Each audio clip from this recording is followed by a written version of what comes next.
Chapter 493. The ocean waves lapped against the rocks, creating countless snowy waves.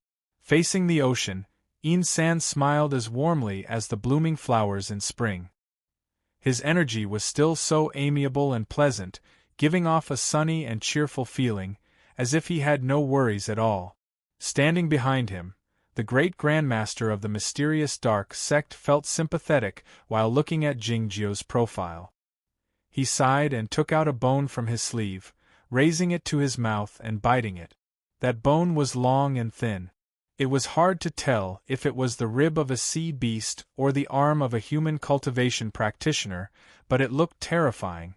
Somehow, the great grandmaster of the mysterious dark sect felt it was tasteless, so he put the bone away. Without turning his head around, San asked, "You used to like this the most. Why did your taste change?" The great grandmaster of the mysterious dark sect said sadly, "Maybe it's because I'm getting old. Nothing tastes good. I still like hot pot, and I have a good appetite like a young man. I'm still interested in this world, and I still think it's not too late to work hard."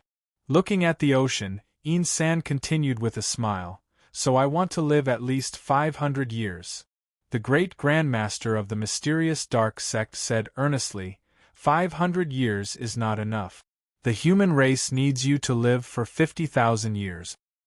I'm not that turtle on the top of Tianguang Peak." Looking at his right hand, San suddenly asked, "Is the sword really there?" The back of his hand was a bit dark, exuding a faint deathly energy, looking like a withered tree. What was even more frightening was that his fingertips were like limestone. When the sea breeze blew, dust would fall from his fingertip. The great grandmaster of the mysterious dark sect said, "Suzai said it's on Xiaoming Island, but Tian Jingren doesn't know it, so we can't confirm it. We'd better be careful." Xiaoming Island was the library of sword rare books of the Western Sea Sword School, and it was strictly guarded. It was indeed difficult to enter it without alerting the disciples of the Western Sea Sword School. "Interesting," San remarked. "It seems that the most important things of the Western Sea are kept there. Even if the first child sword was not on Xiaoming Island, he would still go there." Few people knew that the center of the protective formation of the Western Sea Sword School was on that island. Time passed slowly. The ocean waves kept crashing, and the snowy waves didn't stop for a long time. The red sun sank into the water and the dark night arrived. Under the faint starlight, San and the great grandmaster of the mysterious dark sect walked on the surface of the ocean toward the island. Illuminated by the faint starlight, San and the mysterious dark grandmaster walked on the ocean. After 200 years of operation, the defenses here were extremely complete. Even if the protective mountain formation was not completely activated, the dangerous formations hidden under the sea were enough to kill the cultivators who came to spy on them. Yet, all this was meaningless to San. It was not because the great grandmaster of the mysterious dark sect had a profound cultivation state, but because he had swallowed the spiritual soul of Tian Jinren, so he knew the formation like the back of his hand. Back when the godly swordsman of West Ocean built his sect on these islands, it was Tian Jingren who was responsible for the overall design and the deployment of the formations. As suddenly a Tian as. On as of. The flying whale broke out of the sea and flew somewhere in the night sky. The sea, the island, San, the ocean as the ocean as the sea. The sun you as. Years ago, the island was severely wounded by Yuan Qijing. After it recovered, the flying whale didn't dare go too far from the islands of the West Sea. It was unclear where it was going tonight and what it was going to do. Seeing the flying whale disappear into the dark night, San turned his gaze to the island not far away. The island was full of green trees, which looked like ink in the dark night. It was a totally different world from the ocean illuminated by the starlight.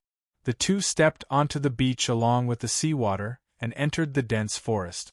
Avoiding the formations, they came to a remote manor cave in the mountain noiselessly. The ground was covered with rocks and fine sand. Apart from a few footprints, there were no other traces. The stone gate of the manor cave was tightly shut. It looked normal, but if one gazed at it for a long time, one would feel that the surface of the stone gate was flowing, forming countless tiny swirls. The center of the great formation of the mountain gate of the Western Sea Sword School was in this manor cave. If one could control the center of the formation, one could dismantle the great formation of the mountain gate at any time.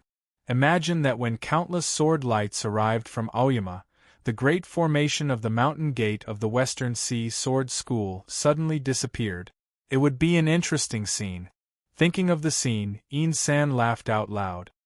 He walked to the front of the stone gate of the manor cave, reached out his hand to brush off the dust on the gate, and lowered his head to look at the flowing lines. The great grandmaster of the mysterious dark sect walked behind Jingjiu, turned around and squatted down, staring at the outside like an old dog. The islands of the West Sea consisted of 700 islands of various sizes. There was a largest island in the middle of the islands about 300 miles away from Xiaoming Island, named the Fallen Immortal Island. The highest mountain on the West Sea Islands was located on the Fallen Immortal Island, where the Western Sea Sword School was located. The side of the mountain facing the East Sea was a steep cliff, and a manor cave was located on the top of the cliff. On the side facing the ocean, there was a huge hollow, about 1,000 feet wide and 100 feet high. This hollow looked like a huge window, where the ocean, rain, wind, and dark clouds could be seen, like a picture frame. Standing by the huge window, the godly swordsman of West Ocean was expressionless, like a stone statue or a figure in the painting. A deep and low whistle suddenly burst out on the surface of the ocean in the distance. The ocean water parted gradually, forming two magnificent white lines. Seeing this scene, the godly swordsman of West Ocean arched his eyebrows slightly, leaping out from the painting. It was because of him that the Western Sea Sword School was able to stand firm after being suppressed by Aoyama for so many years.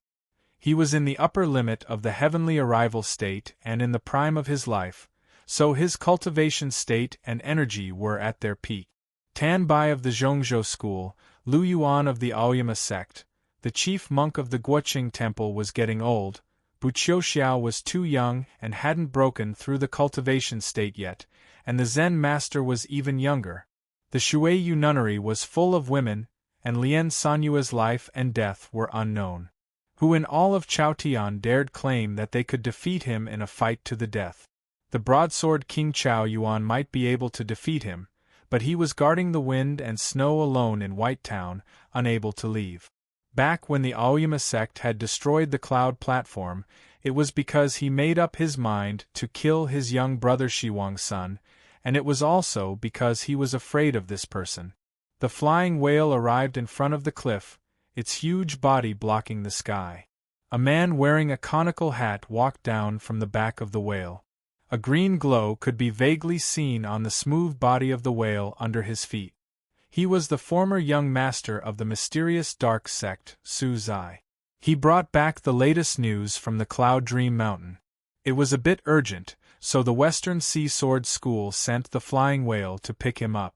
Su Zai didn't waste any time and told the godly swordsman of West Ocean.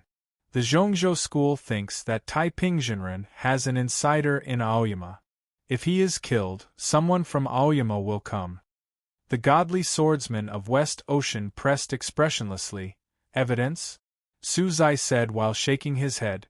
The Zhongzhou School doesn't want to tell us. Regardless of whether we kill Taiping Jinren, draw out that person in Aoyama, or cause a civil strife in Aoyama, it will be beneficial for the Zhongzhou School. As such, I don't think the Zhongzhou School is lying. Once someone from Aoyama comes, they will strike. The saying, everyone deserves to be punished, referred to someone like Taiping Jinren.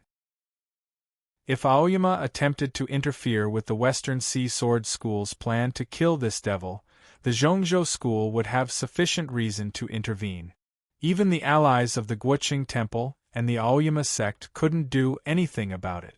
The expression on the godly swordsman of West Ocean's face remained unchanged as he asked, Do you have any news about the young mysterious dark sect? No, Suzai replied. But according to what was said a few years ago, the borrowed body of Tai Pingzhenren will disintegrate this year at the latest. He will come for sure. The godly swordsman of West Ocean said, Tell them that the first child's sword is on Tianxian Island. Yes, said Suzai.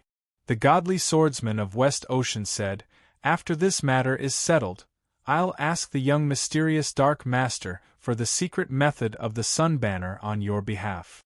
No need, said Suzai. If you can, please kill him. The godly swordsman of West Ocean turned to him and asked, Why? Suzai said, It's obviously the intention of the great Grandmaster that the Sun Banner fell into the hands of Wang Xiaoming. I think he is the heir chosen by the great Grandmaster. It makes sense, said the godly swordsman of West Ocean. Suzai continued, and it has been ascertained that the reason Tong Yen betrayed the Zhongzhou school is because he stole the green sky mirror. The godly swordsman of West Ocean said, If he has nowhere else to go, he can come to my place. Suzai felt it was inappropriate, saying, Now that we have decided to ally with the Zhongzhou school. The godly swordsman of West Ocean raised his hand, signaling for him to stop talking. Suzai left the manor cave. Looking at the ocean, the godly swordsman of West Ocean stood still like a stone statue. He had known that Tai Pingzhenren had escaped from the sword jail of Aoyama, because he had met him once and reached an agreement with him. Unexpectedly, the cloud platform was destroyed, his young brother was killed, and the higher-ups of Bulow Lin were all in the hands of Taiping. I'm really not a person who is good at scheming. The corners of the mouth of the godly swordsman of West Ocean curled up slowly, flashing a self-mocking smile. He was merely a regular young swordsman when he left the foggy island in the South Ocean with Tian Jingren and came to Chaotian hundreds of years ago. The reason he could become so powerful was that he didn't care about anything else but cultivation. Every island and reef on the West Ocean had the traces left by his sword work, and countless birds and fishes had seen his sword light. From this point of view, he was quite similar to the immortal Jingyang, who stayed behind closed doors all year long and paid no attention to the affairs of the world. In his eyes, Suzai's idea was a good one. It was of course beneficial to ally with the Zhongzhou school, it was good to kill Tai Pingzhenren, and it was even better to lure the swordsmen of Aoyama out and kill them. Yet, the godly swordsman of West Ocean was fully aware that all these things might be untrue. He didn't have the ability or the energy to distinguish whether these things were true or not, so he chose not to think about them at all. Perhaps the Zhongzhou school would stand by and do nothing. Perhaps the young mysterious Dark Master had other ideas, or perhaps the Aoyama sect had a scheme, but so what? It would be fine as long as he was powerful enough. All he needed to do was to kill all of them. He was quite confident about this. It was because he was not alone this time. From this point of view, he was quite similar to Jingjiu, who didn't do anything on his own, but once he did something, he would come out in full force. This kind of person was indeed formidable. It was exceedingly quiet on Shima Peak. No monkeys could be heard at the foot of the cliff, and no horses neighing could be heard on the hillside. Gu Qing came back from Zhaoga City after receiving the notice. He stood behind Zhao Lei with Yuan Chu, looking at the closed manor cave in silence. Ping Yongka didn't know what had happened, feeling quite scared. The sound of swords being sharpened could be heard in the manor cave every few seconds. The sound of swords being sharpened had finally disappeared as the twilight grew darker. Everything was as usual on Shinma Peak, but something had changed on the distant Sword Peak. The swords in the cracks between the cliffs buzzed slightly. The sword wills broke through the fog and returned after encountering the wind, as if they were dancing. It seemed that they were welcoming the return of a famous sword. The manor cave was opened, and Jingjiu walked out from inside. His white cloth was still fluttering. He still had the appearance of a ferryman. Yet, both Zhao Lei and Gu Qing felt that he was a bit different than before. Zhao Lei looked at his right hand and asked, "Are you done?" Jingzhou said, "Yes." End of this chapter. Chapter 494. Jingzhou handed the green sky mirror to Gu Qing and said, "Take it to the 3000 nunnery outside Yuan City." After Jingzhou lured the snow girl into the sword jail, Qing hadn't come out since.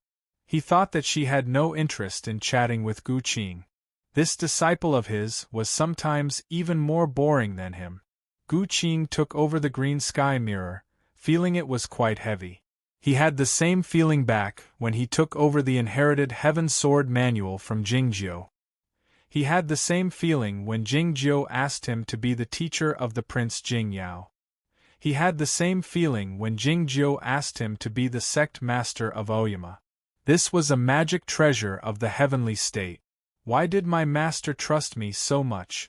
Or was this another test for his disciple? Jingzhou didn't pay attention to what was on Gu Qing's mind. "Let's go," he said to the crowd.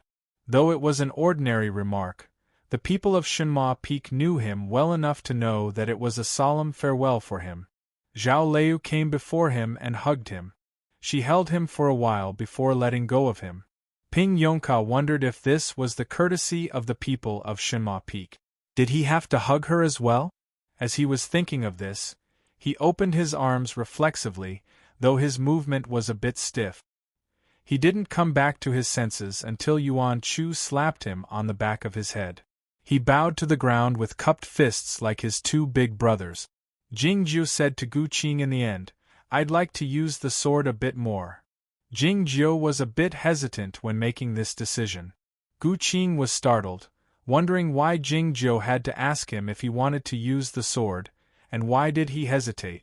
Jingzhou was not a person like Jingzhou. What had happened? The sword of the universe had appeared, making Shenhua Peak even more desolate. Jingzhou jumped up on the sword and turned into a streak of cold light, heading toward the high sky. The grand formation of Aoyama opened a passage naturally. The sea of clouds rippled, and the sword light faded away. Zhao Lei led Gu Qing and Yuan Chu into the cave. Ping Yongka was still standing at the edge of the cliff, waving to the sky. His face was full of reluctance, and his heart was full of anxiety. He had been at Shenhua Peak for a year, but he had only met his master twice. They had not spoken more than 5 sentences. If this continued, what would happen if his master forgot that he had a disciple like him? "Get ready. We might have to go far," Zhao Lei said to Yuan Chu. Gu Qing was going back to Zhaoga City, so he wouldn't participate in this matter. As such, Yuan Chu had to take care of these affairs. Yuan Chu was a little nervous and asked, "About when?" Zhao Lei thought that it would depend on when Jingzhou could find that person. Apart from Zhao Lei, few people knew why Jingzhou left Aoyama alone, let alone where he was going. Like what he had done several times in the past, the Sword of the Universe landed outside Cloudy Town instead of flying 300 miles away. In this aspect, his big brother and Zhao Lei had a great influence on him. The restaurant serving the hot pot was like a post station for the people of Shenhua Peak, or a gathering place for them every few years. Jingzhou pushed open the door and entered the restaurant, feeling displeased. The smell in the private room was terrible, filled with the stink of alcohol and the smell of the burning hot pot. Jingzhou took off his conical hat and dropped a drop of water into the hot pot. Along with a sizzling sound, the temperature of the burning hot pot dropped a bit, but the smell grew stronger. Jingzhou was taken aback, and then he called out the sword fire that he had practiced in the snowland for 6 years, burning the hot pot and everything in it into a puff of green smoke. The window was pushed open, and the wind and human voices poured in together, diluting the smell. Nan Wang was already drunk, so she felt even worse after being blown by the wind. She didn't know who Jingzhou was, so she complained coquettishly, "I still want to drink. Why did you make the dishes disappear? Come back to me quickly." There were wine jars everywhere in the private room. There were exactly 15 of them. She could drink so much without using Zhen Yuan. She could be considered a good drinker in the human world, but it was obvious that she had drunk too much. Jingjiu's expression didn't change, but he shivered a few times in his mind. Jingjiu was most afraid of Nan Wang acting like a spoiled child after drinking too much, singing a tune, staring at him with wide eyes while not speaking, and vomiting all over his body. If he didn't need Nan Wang to find the person, he wouldn't have agreed to Lu Si's arrangement to go with her. "It's time to go," said Jingjiu. Nan Wang glanced at him and seemed to remember who he was. She said drunkenly, "Why should we go? I just started drinking." Jingjiu felt helpless. He condensed a ball of water again and added some coldness to it, turning it into a mixture of water and ice. He smashed it directly on her face. Nan Wang cried out in surprise. Her body was wet, and her curves were even more graceful. Her face was wet, and her eyes were especially attractive. She was sober, and her eyes were very scary. Jingjiu silently handed over a handkerchief. Nan Wang silently took it and slowly wiped the water on her face. Finally, she took out a few pieces of ice from her half-open collar. Then she slowly raised her head and looked at Jingjiu, asking expressionlessly, "Do you want to die?" Hearing Aoyama's catchphrase, Jingjiu was silent. He was fully aware that Nan Wang had a bad temper. He wouldn't do such a thing if it were any other occasion. He would stay far away from her and wait for her to sober up. However, it was up to them to find Nan Chu when Aoyama would come out of the West Ocean. Time was indeed tight. Jingjiu of course wouldn't respond to her. Now that he couldn't defeat her, he didn't want to bring pain to himself. Nan Wang didn't think Jingjiu was obedient and sensible because of his silence. She got up and walked to the front of Jingjiu, reaching out her hand to grab his chin. It was then that a white figure appeared as fast as lightning and knocked her hand back. The expression in Nan Wang's eyes grew cold as she looked at Jingjiu's sleeve. She could see clearly that it was a cat's paw. A moment later, the white cat crawled out from Jingjiu's sleeve and climbed to his shoulder along his arm. As he was about to climb up to his head habitually, he suddenly thought that it would be a bit embarrassing for Jingjiu since there were other people around. As such, he squatted on Jingjiu's shoulder. "You have a backer. That's why you are so daring," Nan Wang said while staring into Jingjiu's eyes. Then, she turned to the white cat and said expressionlessly, "What is the Master White Ghost doing here instead of enjoying his life on the mountain?" The white cat turned his head around, unwilling to pay any attention to her. It was evident from the way she addressed him that she was very angry, otherwise she would call him Ada. Nan Wang was in the upper state of the Broken Sea, so she was no match for the white cat. However, women were a troublesome thing, and beating a woman would cause many other troubles. Nan Wang had always been the most troublesome woman in Aoyama. She was very daring because she was favored by the masters and big brothers. She dared to pull the white cat's whiskers when she was young, and she chased him everywhere when she was older. The worst part was that she didn't want to hold the white cat even though she had such a good condition. She only liked to grab his neck, which was very uncomfortable. Zhao Lei was the best. The white cat began to miss the warm embrace he had felt after leaving the Shinhua Peak not long ago. Then, he remembered that little Lair hadn't held him for a long time, feeling a bit resentful. Jingjiu explained, "The Master White Ghost is good at smelling things." The white cat was surprised, wondering what was going on today. Why was everyone calling him by his pet name? The reason Jingjiu didn't call him Ada was different from that of Nan Wang. It was not because he was angry, but because he didn't want Nan Wang to find out something from the way he addressed him. The horse-drawn carriage of the Gu clan had been waiting outside the restaurant for a long time. A few years had passed, and the carriage had been upgraded again. The design was more ingenious, and the craftsmanship was still perfect. It seemed that the Gu clan needed to charge the Gu clan for advertising their craftsmanship. The chairs that used to sit opposite each other were now a chair and a couch. It was obvious that the Gu clan thought that it was Zhao Lei who traveled with Jingjiu. Nan Wang supported her chin with her hands, looking at the spring scenery outside the window, thinking about something.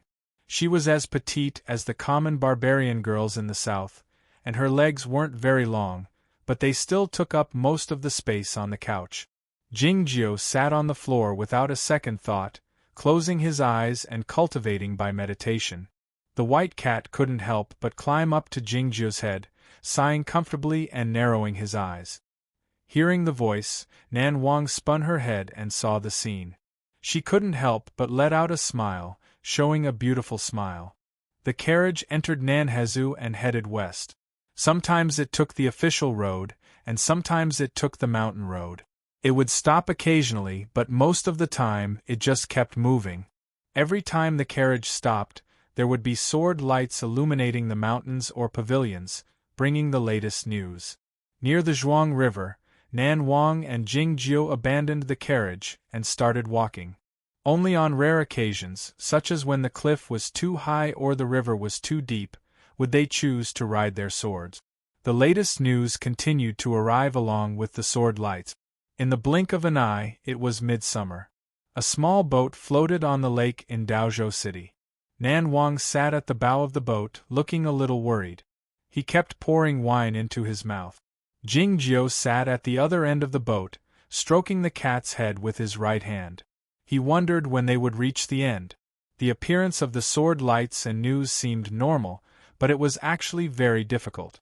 During this period of time, at least 7,000 things that had just happened had been sent to them at the fastest speed for them to judge. This required the full cooperation of the curtain rollers, and many swordsmen in the undefeated state and above to be the postman, and they couldn't alert the people at the West Ocean. Besides the Zhongzhou school and the imperial court, the Aoyama sect was the only sect in all of Chaotian capable of doing this. The Aoyama sect had demonstrated its resources and employed a great deal of resources and disciples, but they still had no idea what to do. Nan Wang was fully aware of what her mission was, so she was under a great deal of pressure. She was drowning her sorrows in wine, but she felt more and more depressed. All of a sudden, she saw Jingjiu's face illuminated by the lake light and found a good way to relieve the pressure. "Come on, smile," she said. Jingjiu was aware that she was drunk, so he didn't pay attention to her. This wine was the osmanthus wine provided by the Precious Tree House a few days ago. Though its name sounded gentle, it was actually the strongest and most fragrant wine in the world. It was impossible for someone like Nan Wang not to get drunk after drinking it as if it were water. Gu Qing had told Zhao Leier that the owner of the Precious Tree House wanted a magic pill.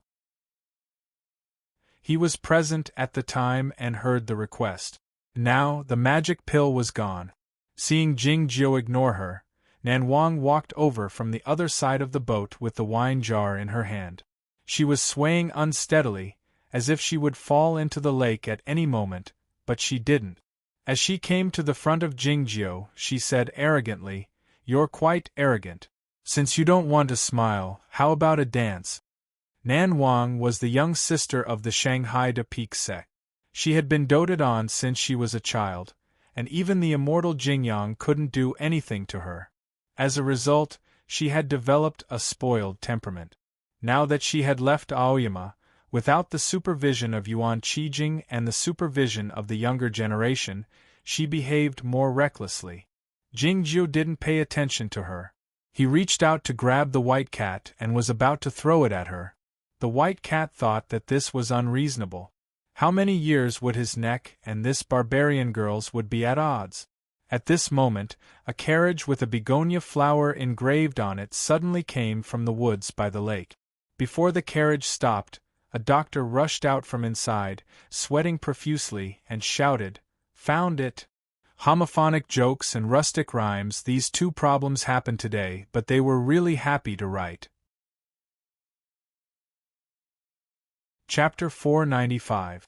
Nan Wang looked in the direction of the lakeside. It was merely a simple turn, but the drunkenness in her eyes had completely disappeared. Her body exuded the fresh and clean energy of the mountains.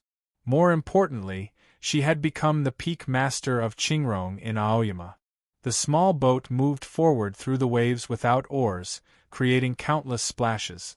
Soon, it arrived at a place not far from the lakeside. Kneeling on the ground, the doctor held a phial high in his hands, not daring to raise his head. Nan Wang reached out his hand and took the phial. After skimming through it, he said to Jingjiu, "We still have to go to Deer Mountain." Countless thin sword strings appeared on the surface of the lake, forming a net-like object. Nan Wang leapt up in the air, and stepped on the surface of the net with his bare feet, heading toward the sky with a whoosh. In the next moment, the sword of the universe shot up into the sky. The surface of the lake rippled, and it took a while for it to calm down. Deer Mountain was a famous mountain in the southwest of Chaotian. Its fame came from the southern barbaric tribes. It was said that the godly temple where the southern barbaric tribes worshipped their ancestors was located on this mountain. 2 sword lights landed in the valley. Nan Wang looked at the surrounding mountains and fields, remaining silent. She was the owner of this place, but she felt a bit unfamiliar since she hadn't been here for many years. And she felt a bit gloomy because of what had happened to Nan Chu. Nan Chu was of course not on Deer Mountain.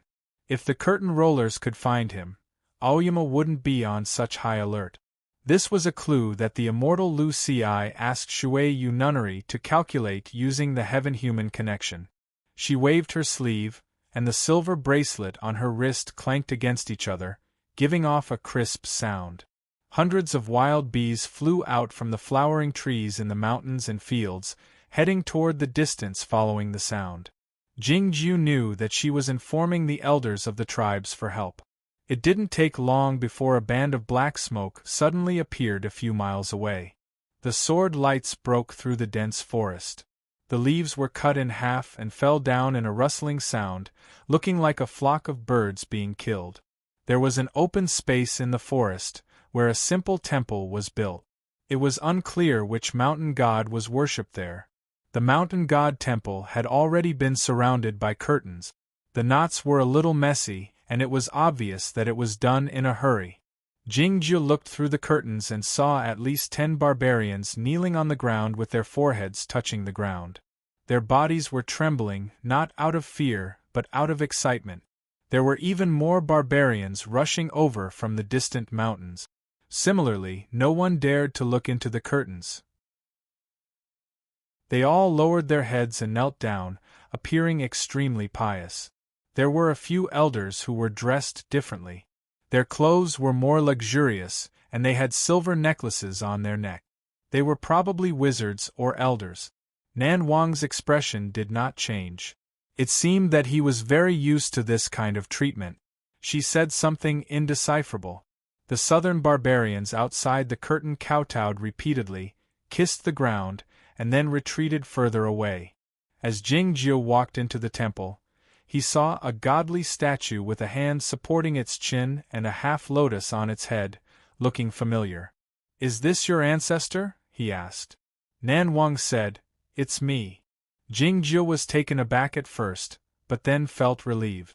The biggest difference between the cultivation practitioners and the mortals was their lifespan. And time was a myth. The ground of the temple had already been dug up, revealing some black things. Judging from the freshness of the soil, it should have been dug up by the tribal elders after receiving the message from Nan Wang. Those black things were not coal, but the dark wood. There were many ancient trees of 1,000 years buried under the divine temple of the southern barbarians, and they were called the divine trees. These divine trees had suddenly turned into the dark wood, which meant many things. The expression on Nan Wang's face turned grave. She sat on the ground, but her breathing became even more sluggish. She put her left foot back under her buttocks and stretched out her right leg. Her bare foot was like a white lotus, and she supported her chin with her hand, looking pensive. If she held an alcohol jar in her hand, it would be the usual scene of a drunk beauty on the top of Qingrong Peak under the starry sky. She didn't have an alcohol jar. She looked like the deity statue in the temple at the moment. Jingjiu looked at her in silence. Nan Wang closed her eyes as if she were sleeping. All of a sudden, the silver bells on her body rang. These small silver bells on her body wouldn't ring randomly, no matter when she was walking or riding the sword. The silver bells vibrated faster and faster, and the crisp sounds became more frequent, passing through the curtains and resounding in the mountains and fields. The cheers of the southern barbarians could be heard outside the temple, followed by the rough and vigorous music and singing, and then the sound of footsteps on the ground. It was time to start dancing. Time passed slowly. Nan Wang was still sleeping, and the silver bells were still ringing until the night fell. The campfires were lit. The barbarians didn't feel tired, and they kept on singing and dancing. On the contrary, they became even more enthusiastic under the influence of alcohol. Jing Jiu sensed at least thousands of energies converging in the mountain god temple, growing thicker and thicker, on the verge of turning into joyful raindrops. Nan Wang suddenly opened her eyes, emotionless. She pointed a finger in the air. The seemingly simple pointing finger was actually the combination of the endless sword style of Qingrong Peak and the godly magic of the southern barbarians. She was the only one in all of Chaotian who could employ it. Countless extremely fine threads of light gushed out of her fingertips and instantly formed a huge pattern. The pattern was bright and dark, gradually taking shape. One could vaguely tell that it was a map of the southern continent. The closer they were to Deer Mountain, the clearer the map was. Even a small stream or a cave could be marked on the map, but the farther they were, the blurrier the pattern became. As for the distant icy snow kingdom, it was completely blank on the map. There was a glowing spot on the map near Deer Mountain, which should be the mountain god temple where they were at the moment. A dark line extended from that glowing spot to the distance. Jing Jiu knew it was his turn. His line of sight fell on the blank area at the bottom of the map, where a glowing spot appeared. It was the South Ocean, where the godly boat of Penglai Island had been slaughtered. The second glowing spot had arrived at the southern shore, where all the inhabitants of the village had died mysteriously. Soon after, more and more glowing spots appeared. They were the places that the Aoyama sect considered suspicious in the last few days. The distribution of these glowing spots seemed to be random, but if one looked at them from a distance, they could vaguely see that they looked like a fan, forming a line from the deep end of the South Ocean to the small village on the shore, and then gradually spreading northward. The dark line that had left the mountain god temple had arrived at this fan-shaped area and had gradually separated into a dozen glowing spots, lining up and down in an orderly manner. Ijo was not far from this band of glowing spots, so the West Ocean was not too far away. Jing Jiu fell silent. He had thought that Nan Chu would make another choice, but he didn't expect him to be so confident. Nan Wang had sat for a whole night and consumed a great deal of his mental energy, so he felt a bit tired. "Where is it?" he asked after stretching himself. Those glowing spots looked small on the map, but they were actually at least 100 square miles in circumference. As she spoke, she swayed back and forth, her silvery bell quivering slightly, and her small mouth pouting, looking like a young woman of the barbaric tribes who had been wronged. Looking at her snow-white belly, Jing Jiu thought it would be better if she didn't drink alcohol. Noticing his gaze, Nan Wang asked, "Do you want to?" Jing Jiu didn't want to die, nor did he want to touch it. "Here," he said while pointing to a glowing spot on the map. Nan Wang had forgotten what had happened earlier, asking, "Why?" Jing Jiu said while pointing to the village by the seashore, "According to his normal traveling speed, this is the place he is most likely to arrive at." Nan Wang thought that the great Grandmaster of the Foggy Island had a profound cultivation state, and he could travel thousands of miles freely like a fairy swordsman. What was the normal traveling speed? Jing Jiu said, "If Nan Chu leaked a sliver of his energy, it would be detected by the sword formation of Aoyama. As such, he must have found a way to shield his energy temporarily, like what Emperor Shao did. But no matter what method he used, he couldn't move, otherwise his energy would leak out. Nobody in Chaotian could move at the same time while moving at the same time. Even though Jingjiu had learned the underworld fairy sword, he could only achieve the same result. Now that Nanchu couldn't move, he had no choice but to ask someone else to do it. In order not to attract the attention of the cultivation circle, he had to use the most common method to transport Nanchu. Who was the person who sent Nanchu to the deep part of Chaotian? It was certainly not the Western Sea Sword School, because the Aoyama sect had been keeping an eye on that place. Jingju didn't know who that person was, but he knew another fact. "He's in the coffin," he said. Thinking of the dark energy he sensed when he employed the magic, Nan Wang's expression changed slightly. A horse-drawn carriage carrying a coffin had been heading north on the official road for the last few days. The coffin was old, and it was obvious that it had been nurtured well. The young woman driving the carriage was also nurtured well. The young woman was small in stature and had a pretty face. She looked even more beautiful in the white mourning dress, which attracted the interest of many evildoers. Yet, those evildoers had no idea that the young woman had been a true evildoer in Bulolin. Nanjing did not dare to kill at will, but it was easy for her to get rid of these people. More than 10 days later, she drove the carriage to a vast and wild mountain. The mountain road had already come to an end, and the outline of a city could be vaguely seen in the distance outside the cliff, but it was something that happened hundreds of miles away. Not even a trace of spiritual aura could be sensed in the mountains here. It was truly barren. She guessed that it should be the wild mountains around Ijo. This wild mountain was sparsely populated, and there were no cultivation sections. Only the Baotong Zen temple, which was built by the Zen sect to clean up the poisonous miasma, remained here. Nanjing did not expect to see a temple in this wilderness. It was the mountain god temple in the tribe that she was once very familiar with but had not seen for many years. This place was at least thousands of miles away from Deer Mountain. Why was there a tribe temple here? The mountain deity temple was very old and small. After carrying the coffin in, there was only a very narrow space left, barely able to lie down. When she turned to look at the black coffin, the strange feeling in her heart became even stronger. There was no aura in the black coffin, as if the old ancestor inside was really dead. She did not know why the old ancestor came here, nor did she know how long she had to wait here, but she did not dare to leave. Night fell, and the wild mountains were as dark as ink. There was no sound at all, not even the howling of wild animals. Nanjing was a kung fu practitioner in Bulolin, so she was not afraid of wild animals, but she was afraid of this kind of silence. She found some oil under the stone statue in the mountain god temple and poured it into the lantern outside the temple. The lantern was broken, but it could still be lit, and it was red. The warm red light illuminated the ruined temple. It looked a little festive, and a little scary. Uploaded by the phone. She did not know what happened. She had written a lot of words of thanks.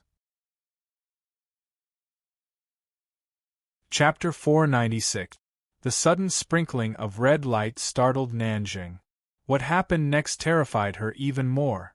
A faint energy came out from the bottom of the godly statue, shrouding the entire ruined temple. The silver bells on her body were ringing crisply even though there was no wind.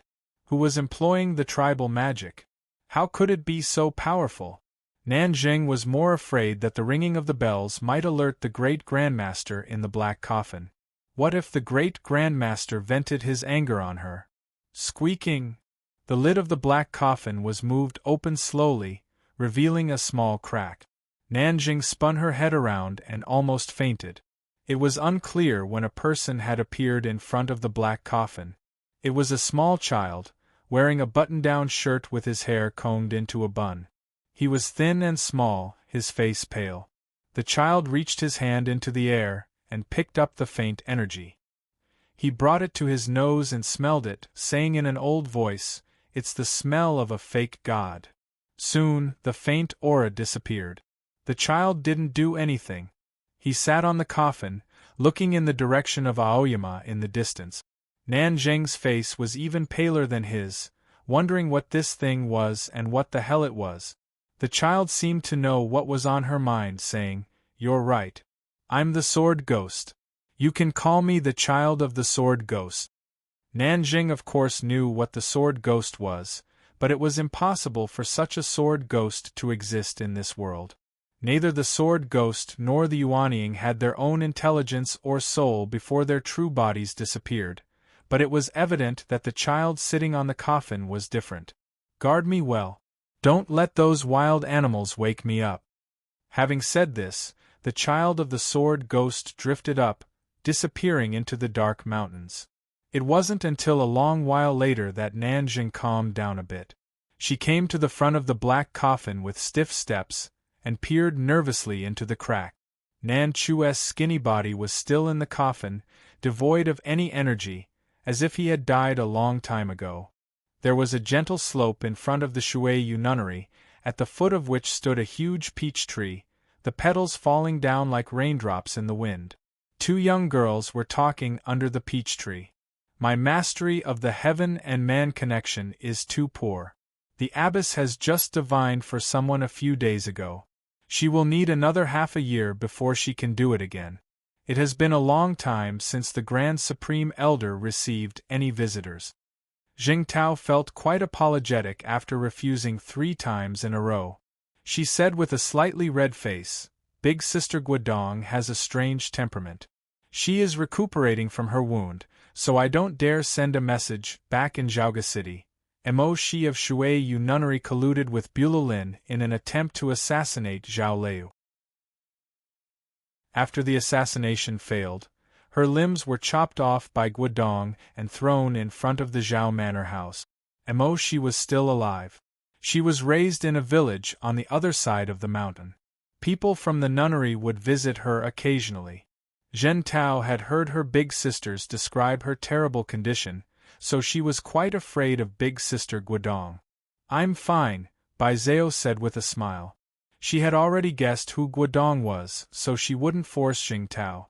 The reason she came to the Shuiyu nunnery this time was because of the request from the senior master Guodong. Back then, Pei Baifa fell into the ocean and died, and Su Zai betrayed Hejian.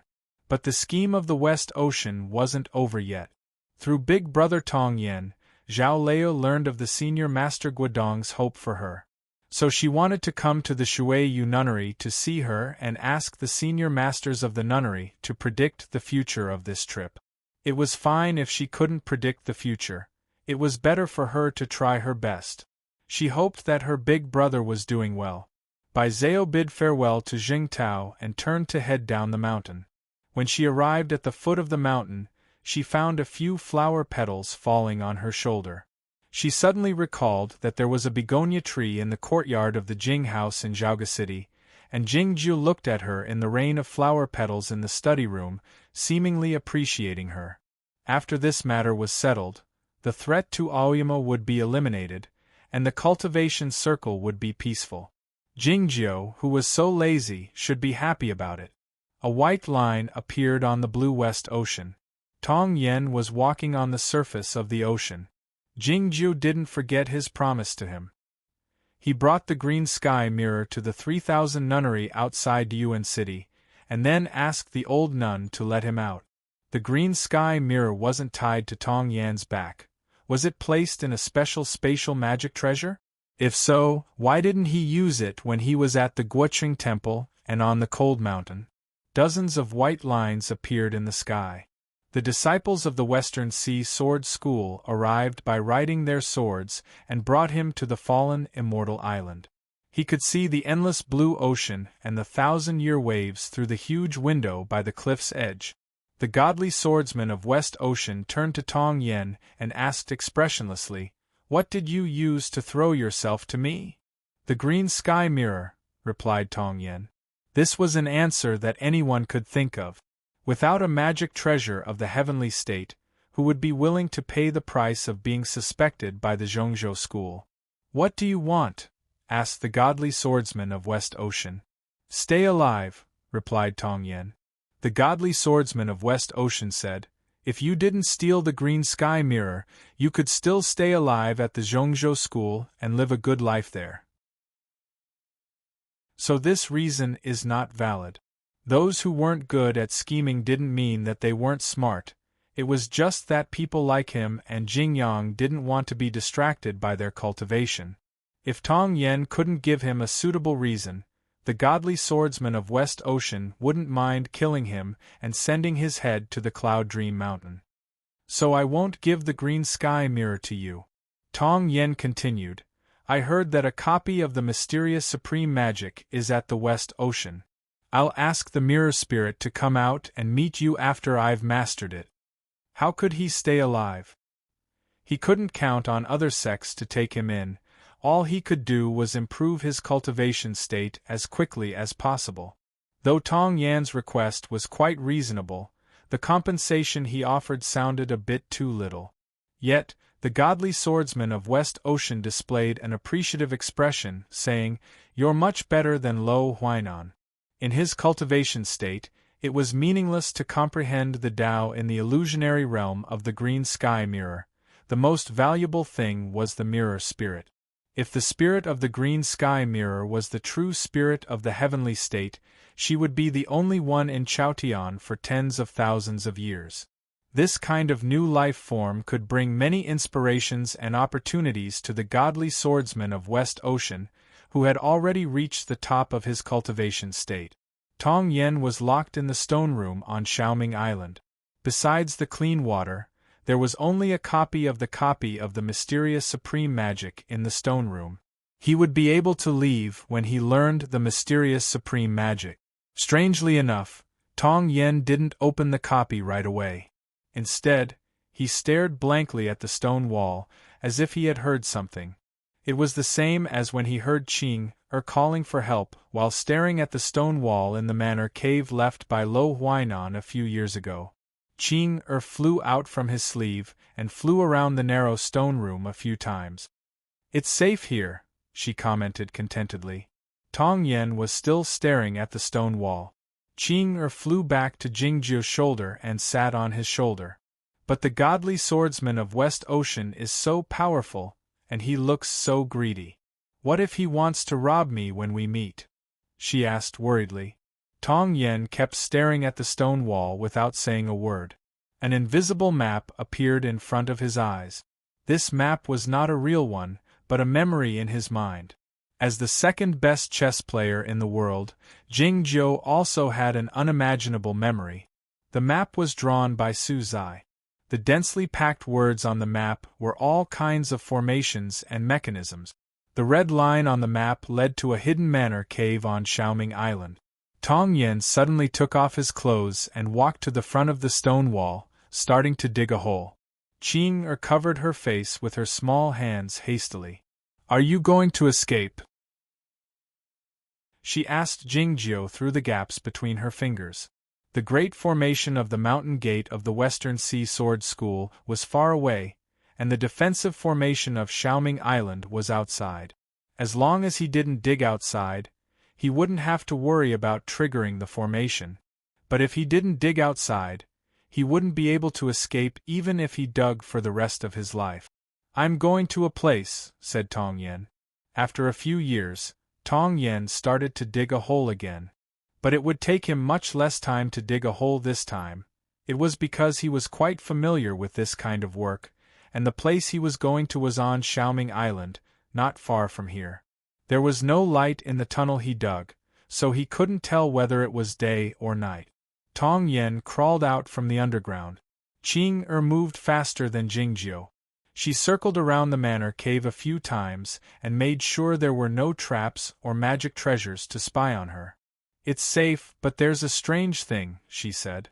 Tong Yen walked to the deep end of the manor cave and looked at the sword. The sword was long and thin, with a cold and faint energy.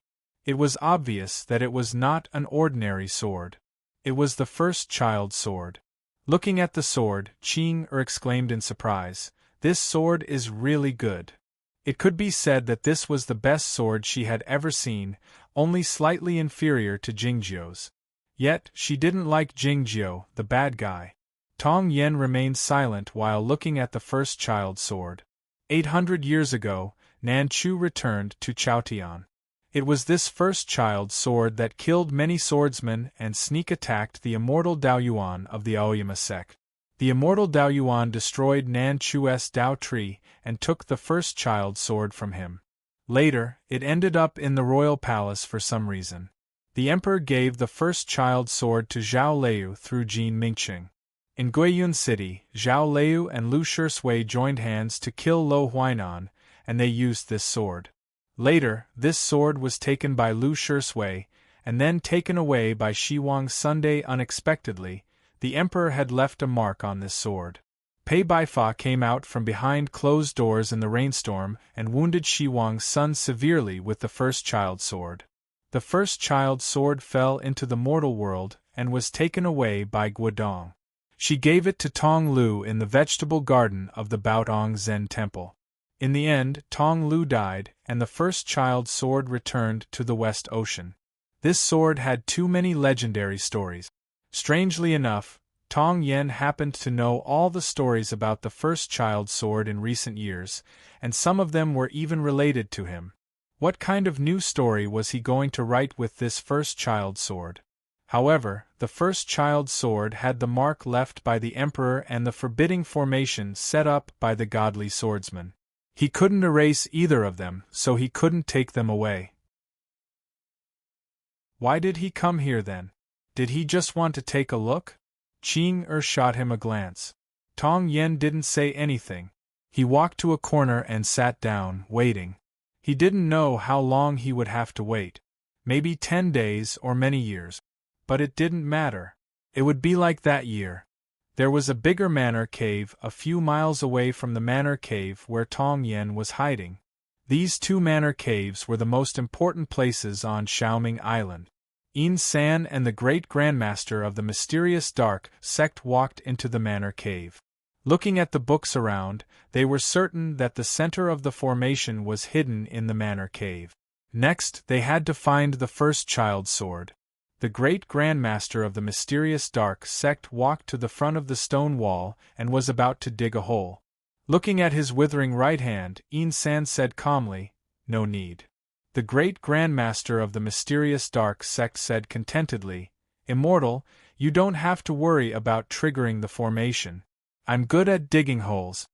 It was true that the person who was good at digging holes was never Tong Yen.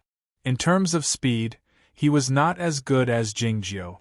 In terms of accuracy and familiarity, how could he compare to the great grandmaster of the mysterious dark sect, who had been forced into hiding by the sword formation of Aoyama and had been digging holes for more than 300 years?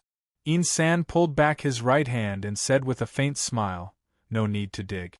When the center of the formation is broken, we'll walk over and take it away." From the perspective of scheming, he was the best at digging holes in this world. Something went wrong with the Chapter 1 updated yesterday, so I posted it on my cell phone at the last minute.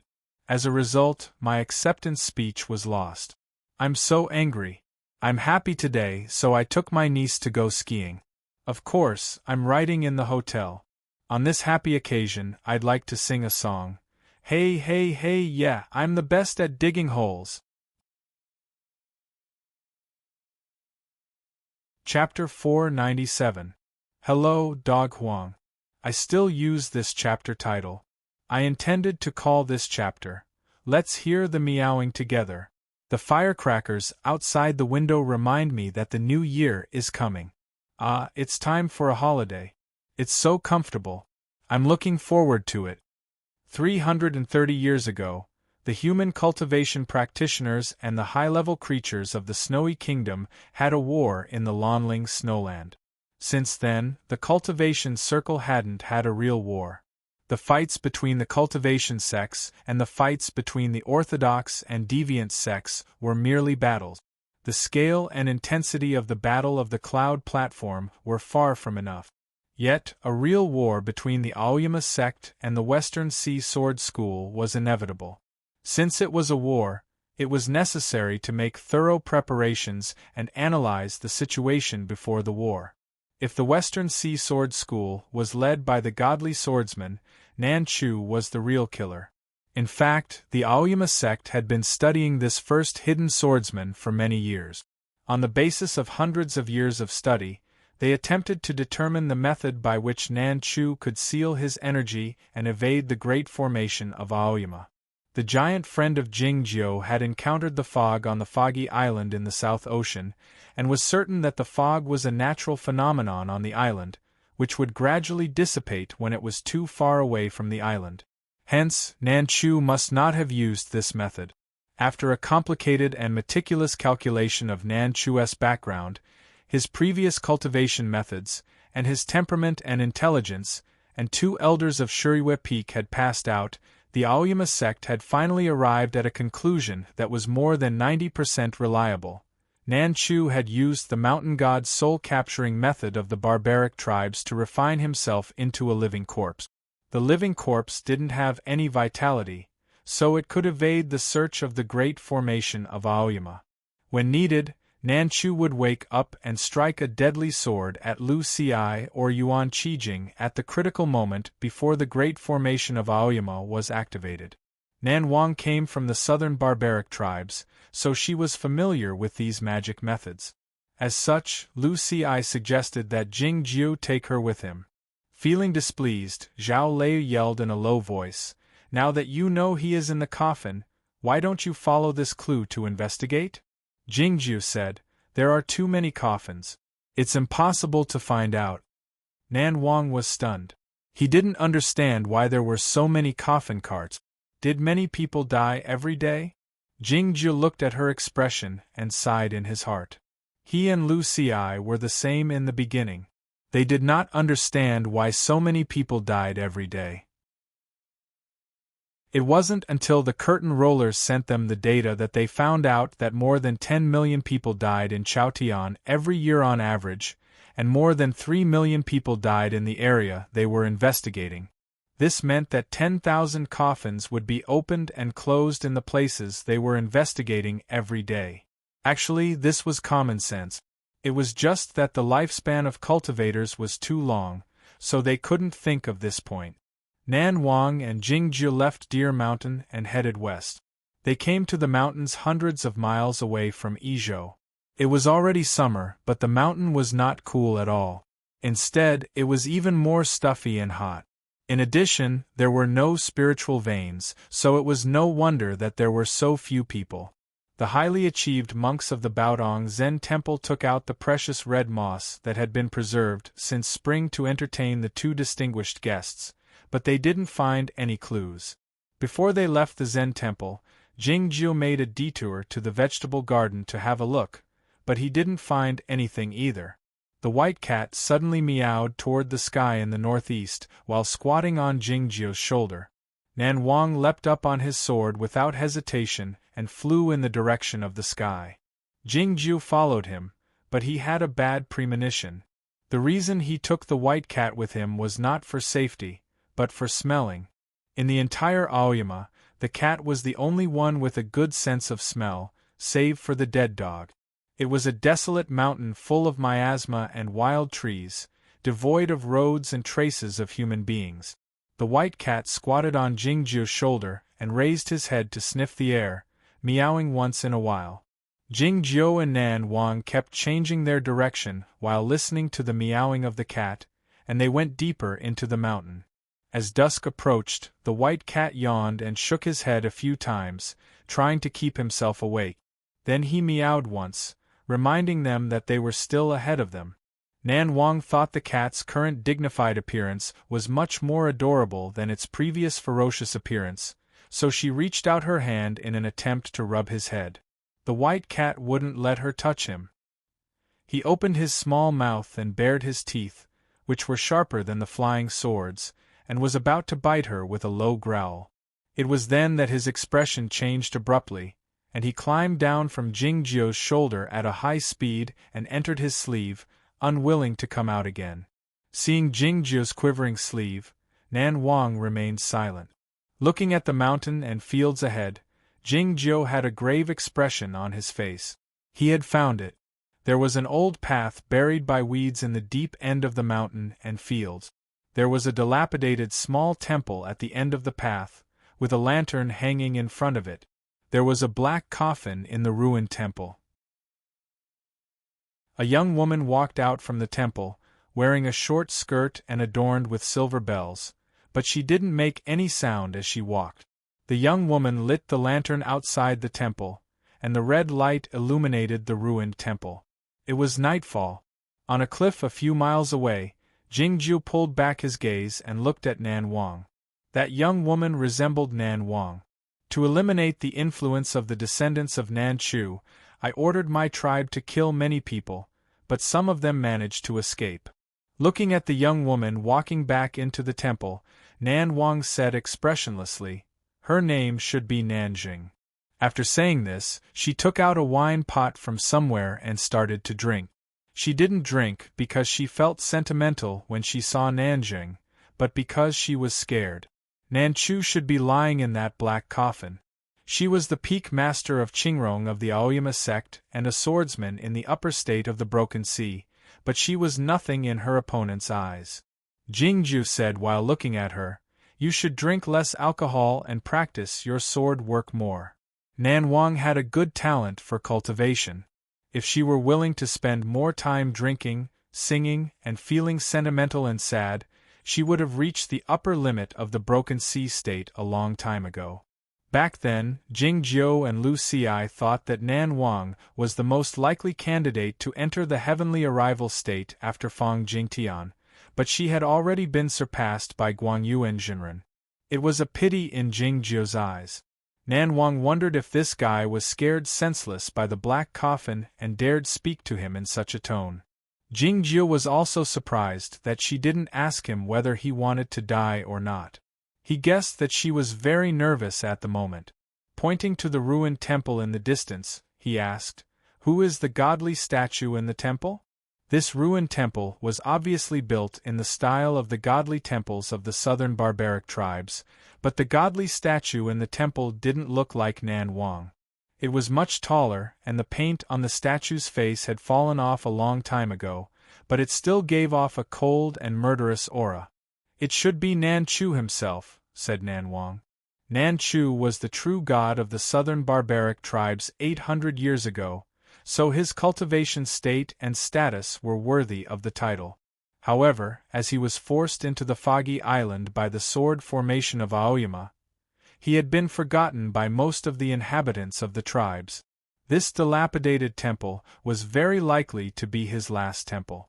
Thinking of this possibility, Nan Wang raised the alcohol jar again and gulped down a mouthful of alcohol. Jingjiu sensed the trembling in his sleeve, and knew that Ada was still scared. He stroked Ada through the cloth to comfort him, and then said to Nan Wang, "Don't be scared. I'm here. You're not your master, don't talk nonsense." Nan Wang wiped the alcohol off the corners of his mouth and said expressionlessly, "Guard this place well. I'll go inform the sect master." Jingjiu sat down cross-legged after saying, "I'll do it." The white cat was startled by something, and crawled out from Jingjiu's sleeve. He climbed onto Jingjiu's shoulder and held Jingjiu's neck tightly with his paws. His sleeve ruffled without the aid of the wind, and a sword bracelet fell off from Jingjiu's wrist. The bracelet dissolved into the wind and turned back into the original thoughtless sword, turning into a blood-red line and vanishing into the twilight. Looking at the disappearing blood-red line, Nan Wang felt it odd. She and the elders of the peaks witnessed Jing Jiu's born shapeless sword body with their own eyes at the sword trial that year, and they were certain that he was a rare genius in the sword work. But how old was this guy, and he had only practiced the sword for a few years? How could he be able to travel with the sword? And wasn't the thoughtless sword the one Jingyang left for Zhao Leo? Why could he use it? The night shrouded the wild mountain and the ruined temple, making the red lantern even more eye-catching. The black coffin lay in the temple in silence, giving off an eerie and dreadful feeling. On the cliff a few miles away, Nan Wang and the white cat stared at the ruined temple without moving their gazes away. One of them was standing, and the other was lying on the ground, blending into the surrounding trees and weeds. It took a long time for the night to pass. The morning glow illuminated the sky. Jingju opened his eyes. The traveling sword was over, but the thoughtless sword hadn't come back yet. Nan Wang was fully aware of how fast the thoughtless sword could travel, but he couldn't figure it out. Knowing that Nan Chu was here, the Aoyama sect should have attacked with all their strength. But why hadn't they sent back any news? Jingju got up and looked at the ruined temple amid the morning sunlight, saying, "I told them that Nan Chu was here, but I didn't ask them to come over." It was true that Nan Chu had employed the mountain god's soul-capturing method to turn himself into a corpse in the coffin, but it was more than that. The corpse in the black coffin was devoid of any energy, as if it were a real corpse. Yet, Jingju felt that something was missing from the corpse. The eerie red lantern reminded him of a possibility. The red lantern was used to summon the soul. Had Nan Chu's soul left? The soul of the orthodox cultivation practitioners was the Yuanying, and the soul of the cultivation practitioners was the sword spirit. The people in Chaotian were more accustomed to calling it the sword ghost. This habit originated from Nan Chu's ghostly sword style. The corpse in the black coffin had lost its soul, which meant that Nan Chu's sword ghost was gone.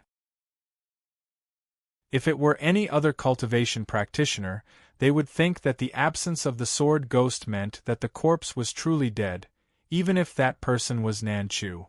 Yet, Jingju knew that the sword ghost could live alone under certain special circumstances. He believed that an old guy like Nan Chu would shock heaven and earth if he were truly dead. It was impossible for him to die so quietly. Nan Chu's sword ghost must be alive, but it was unclear where he had gone. Jingju didn't ask Lu Xi and Yuan Qijing to come here, because he was worried that Nan Chu's sword ghost might have gone to the West Ocean. If that were the case, Aoyama would have to send all its forces to the West Ocean in order to avoid any mishaps. Nan Wang didn't understand why the Big Brother sect master and the Big Brother sword justice listened to Jingju's opinion. What if Nan Chu woke up in the coffin? She remained silent while looking at the ruined temple, her face pale. The Master White Ghost was the principal guard of Aoyama and a figure in the initial state of the heavenly arrival, but they were still no match for Nan Chu's sword even if they joined hands. It was then that the young woman walked out of the ruined temple and blew out the red lantern. "According to my calculation, the corpse in the coffin won't wake up, so we are safe." Jingju went on, "All we need to do is destroy the lantern and the corpse in the coffin when necessary." The white cat meowed pitifully, as he thought to himself that he didn't dare do such a thing. Nan Wang sneered, "You can do it if you want." Thinking of the ominous premonition, Jingju said, "You're right. You guys go first. I'll wait here." End of this chapter. Chapter 498. If Nan Chu in the coffin didn't wake up as Jingju had predicted, he would be a corpse. However, if he woke up, he would be a fairy man who was invincible under the sword. It seemed to be a simple choice. Nan Wang turned around and headed toward the deep part of the mountain. The white cat traveled even faster than her, turning into a white shadow and disappearing instantly without making a sound. Jingju didn't pay much attention to it. It was his suggestion to begin with, and he wasn't confident that the corpse in the coffin wouldn't wake up. The morning sun rose higher and higher, and the sky grew bluer and bluer, and the scenery of the mountain grew clearer. The barren mountain was not far from the ocean, but it didn't have much rain here, and the living beings here were few and far between, even inferior to the cold mountain. Though the cold mountain looked barren, it was in fact rich in fire sources and underground rivers, where many wild animals and demons lived. However, the autumn scenery here was more beautiful and more intense, probably because it was too plain. The golden leaves and the red leaves were arranged neatly according to the height, looking like ribbons drawn by a paintbrush. Jingju pulled back his line of sight and looked at his right hand. Back when he was at the West Ocean, Jian Shilai cut his body in half from a distance of 10 miles, and Ada was wounded by a casual swing of his sword. He was in the best state in recent years, and he was indeed worthy of the title of godly swordsman, unlike the years before when he was outshone by Chao Yuan. Nan Chu was his master, and his cultivation state was unfathomable. Yet none of this was a problem. Lu Ci was the immortal sect master of the Aoyama sect. He was the strongest swordsman in Aoyama. He must be the strongest swordsman in Chaotian. Neither Jian Shilai nor Nan Chu was a match for Lu Ci. However, Lu Ci didn't have a sword. Back when the immortal Jingyang ascended, he forced Jian Shilai back to the West Ocean, but didn't kill him. During the Battle of the Cloud Platform, he and Jian Shilai exchanged blows and were evenly matched in the sky above the ocean. It was because he didn't have a sword. If Nan Chu used the sword ghost to fight him, would Lu Ci be able to defeat him without a sword? Of course, Jing Jiu was the most suitable candidate. He knew that Lu Ci also hoped so, but he did not want to accept it. The bad premonition seemed to be constantly warning him that if he accepted Lu Ci's request, there would definitely be problems, and he would regret it. The weeds moved despite the absence of wind. Nan Wang walked back with the white cat by its neck and asked, "According to your calculations, what are the chances of him waking up?" Jingjiu reached out and took the white cat. He calculated again and said, "No more than 10%. The white cat meowed softly, looking very aggrieved. Of course, Jingjiu knew that Nan Wang couldn't catch it. It came back because it wanted to come back, or it was too embarrassed to leave. The incident at the Guoqing temple had brought it a lot of trouble. For example, Zhao Lei no longer hugged it, and the change in attitude between Gu Qing and Yuan Chu was a deep lesson. As for why Nan Wang came back, Jingjiu found that her temples were a bit wet, so he guessed that she had taken a bath in the stream. Nan Wang liked to sing folk songs when she had a good time drinking. When it was inconvenient for her to sing folk songs, she liked to play in the water. Whenever she saw a stream or a lake, she would take off her clothes and jump into it. She had liked to do this many years ago. Lu Ci had no choice but to designate the lake on the top of Bihu Peak as a forbidden area for her, which wasn't removed until she took over the position of the peak master of Qingrong. 90%. That's indeed a high number. Nan Wang was indeed drunk. She picked up the alcohol jar and gulped down a mouthful of it, saying, "I should be fine." "I'll be fine as long as you're here," said Jingjiu. Nan Wang turned her head and stared at Jingjiu with her big and bright eyes, saying nothing. This was the third thing that Jingjiu was most afraid of. Jingjiu turned his head to look at the ruined temple a few miles away while avoiding her gaze. "Who the hell are you?" asked Nan Wang. Jingjiu knew that she couldn't figure out his true identity, just like Guodong couldn't figure it out in the beginning. It was the same principle. Jingjiu didn't answer her question, but said, "I still suggest that you two leave." "Do you still remember the horse-drawn carriage in Daozhou City?" asked Nan Wang. In the middle of summer, when they were searching for the clues of Nan Chu's hiding place, that horse-drawn carriage rushed to the lakeside, bringing them the latest news. The doctor didn't conceal his identity because the lake was a forbidden area of the Eastern Mountain sect, and nobody could get close to it. The Eastern Mountain sect was a local sect supported by the Qing clan, and the Qing clan was an inconspicuous external sect on Shuyue Peak. There were many similar situations, especially in the south. There were at least dozens of merchant houses like the Precious Tree House, and 6 or 7 large clans like the Gu clan. The southern barbaric tribes had to rely on Nan Wang's support to live a relatively peaceful life in this patch of hot and stuffy mountain. The imperial court had never thought of imposing taxes and corvée labor. She was a drunkard in Jingjiu's eyes, but she was a true immortal in the southern barbaric tribes. If Aoyama collapsed, all of this would cease to exist, and these mortals might die. This was the reason. As such, Nan Wang couldn't leave. The white cat couldn't leave, and neither could Jingjiu. The sword lights illuminated the sky of Aoyama, bringing along the ominous blood-red color and the signal of a battle. The blood-red line fell from Tianguang Peak to Shenma Peak, and changed back to the shape of the thoughtless sword in Zhao Liu's hand. She inserted the thoughtless sword into the ground and turned it around forcefully, activating the forbidding formation of Shenhua Peak, and then walked toward the outside of the cliff. A small sword boat was anchored on the ocean of clouds outside the cliff, and a few disciples of Shirihue Peak were bowing to welcome it. Yuan Chu had already made the necessary preparations. He led Ping Yongka on the boat. The farewell voices of the monkeys could be heard at the bottom of the cliff. This sword boat was indeed small, and could only accommodate a few dozen people, but it was extremely luxurious. Looking at the small sword formation at the bow of the boat, Ping Yongka exclaimed in surprise, "How many crystals would it cost to make a round trip to and from the West Ocean? What does it have to do with us?" Yuan Chu retorted. Ping Yongka still thought it was too wasteful, saying, "It's fine for a disciple with a poor cultivation state like me to take the sword boat, but why don't the masters ride the swords? It would be faster." Yuan Chu thought that Ping Yongka was the disciple chosen by Senior Master Jing himself. How could he be such an idiot? "Let me ask you, which is more comfortable, riding the swords or riding the sword boat?"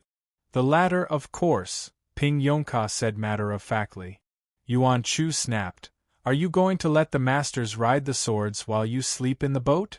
The elders and disciples of the other peaks were also boarding the sword boats, but the number of people on those peaks was much greater than on Shenhua Peak, so the sword boats were much larger.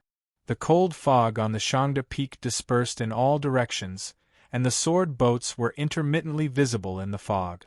Yuan Qijing was the first to board the boat. Qi Yan, Duan Liantian and other elders were arranging the positions of the disciples. Young sister Yushan was well protected, and her position was the closest to the sword justice, surrounded by big brothers. It was believed that she would be safe even if the sword boat was destroyed. The lake water on the top of Bihu Peak was turbulent, generating countless snowy waves. Chen Yutian boarded the boat with dozens of sword practitioners, and it was not until today that he realized the lake water tasted a bit salty. The disciples of Liangwang Peak were also boarding the boat, their sword lights flashing and their robes fluttering.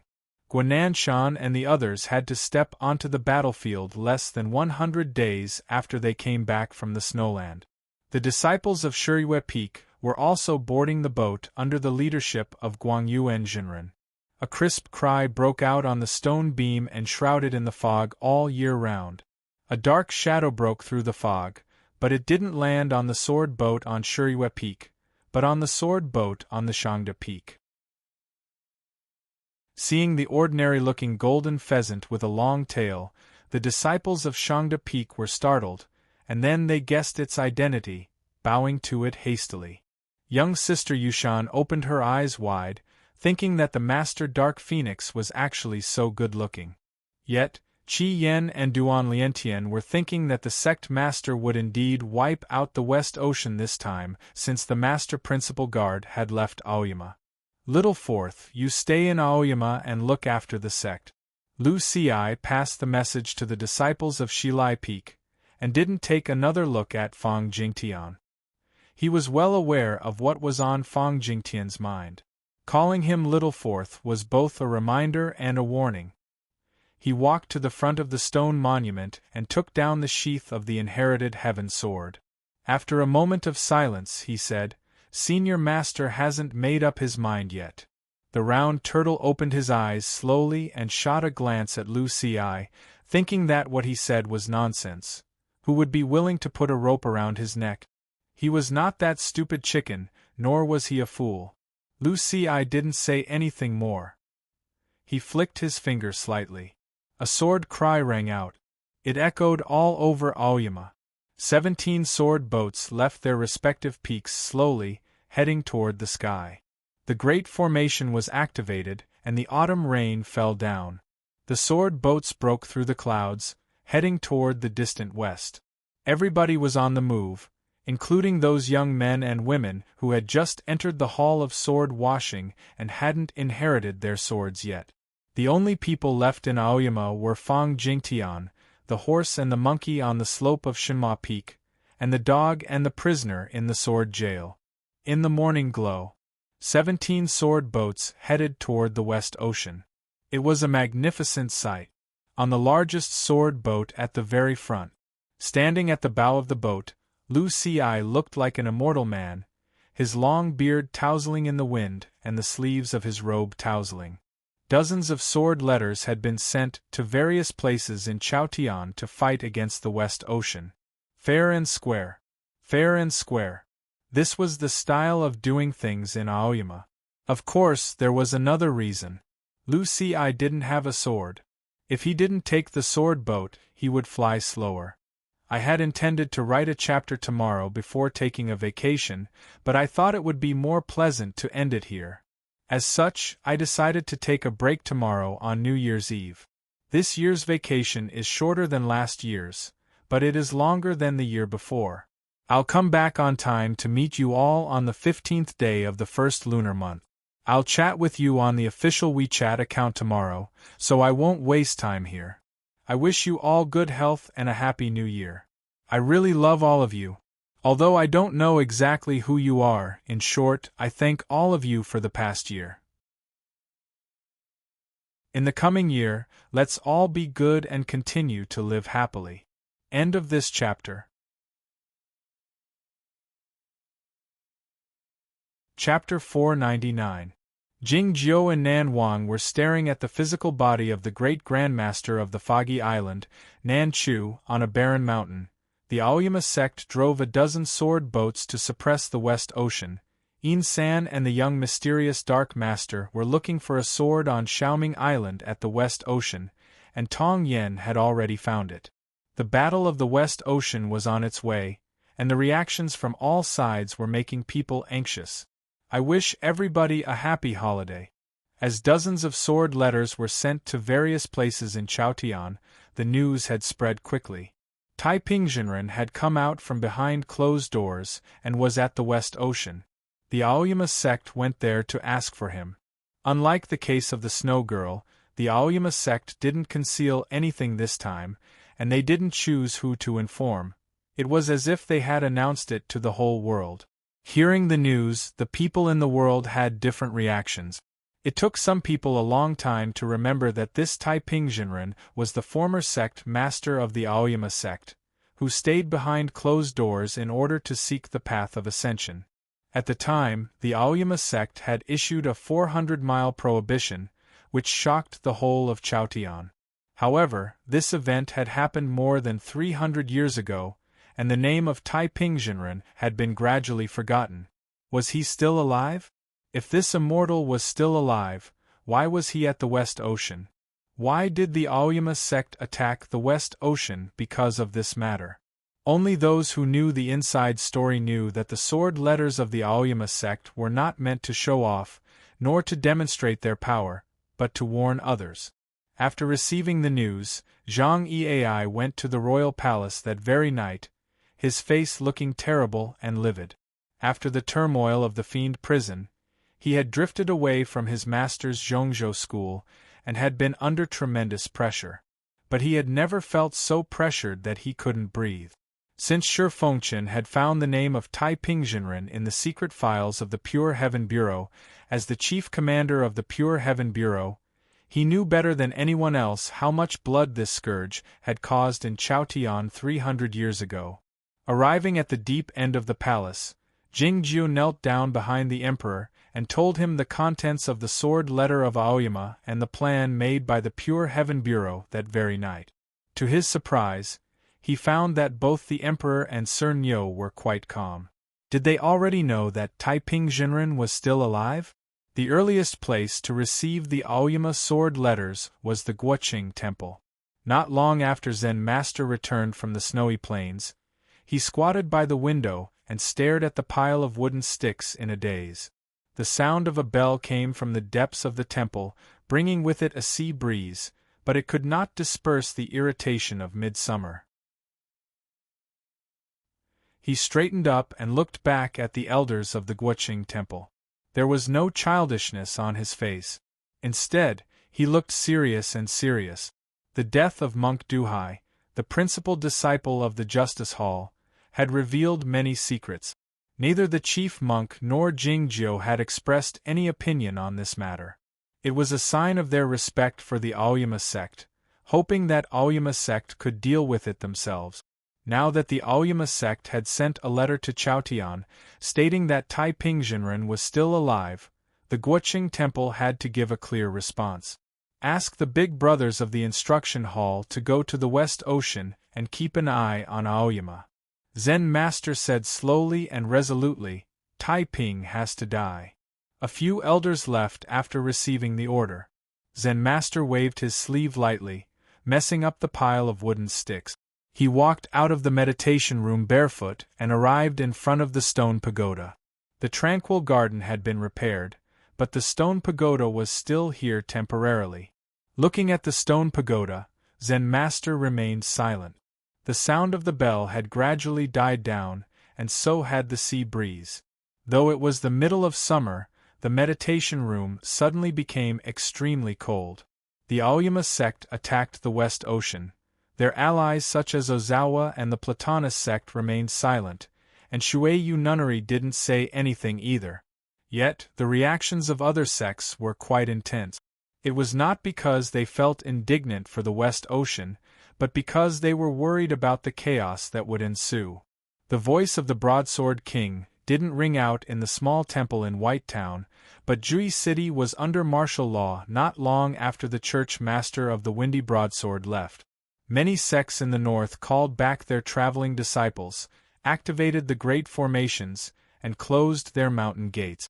The imperial court ordered the godly cavalry to move southward. The atmosphere in Zhaoga City was tense. Yamatsai's reaction was the most direct. Buqiuxiao left the 1,000-mile windy corridor with dozens of scholars and headed toward the West Ocean on the boat of diligent study with the help of dozens of scholars. Chaotian was in turmoil.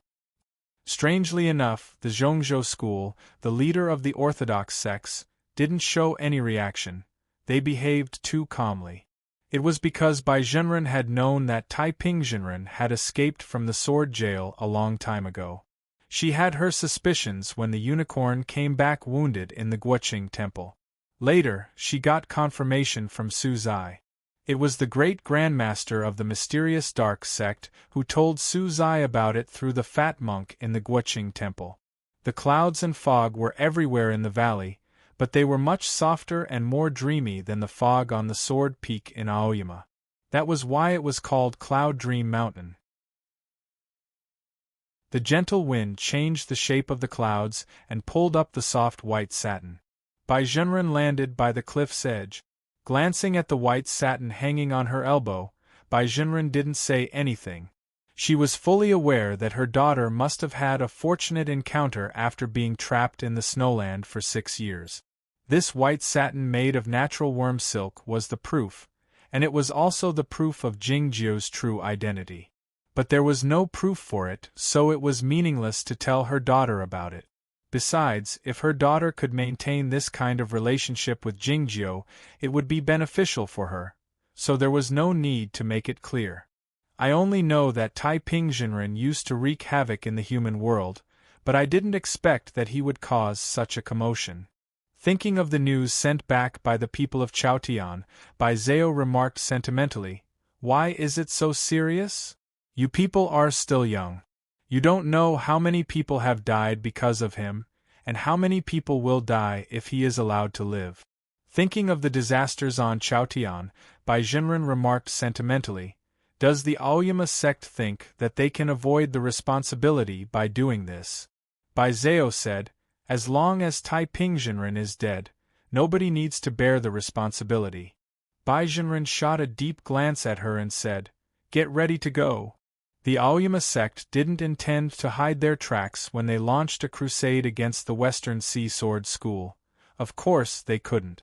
17 sword boats were flying steadily in the sky, casting a large shadow over the mountains and fields. It was comfortable to sit in the sword boats without having to fight against the chaotic wind. However, the swordsmen of the Aoyama sect were always restless, so they couldn't help but ride their swords out to get some fresh air. As a result, many sword lights could be seen around the sword boats.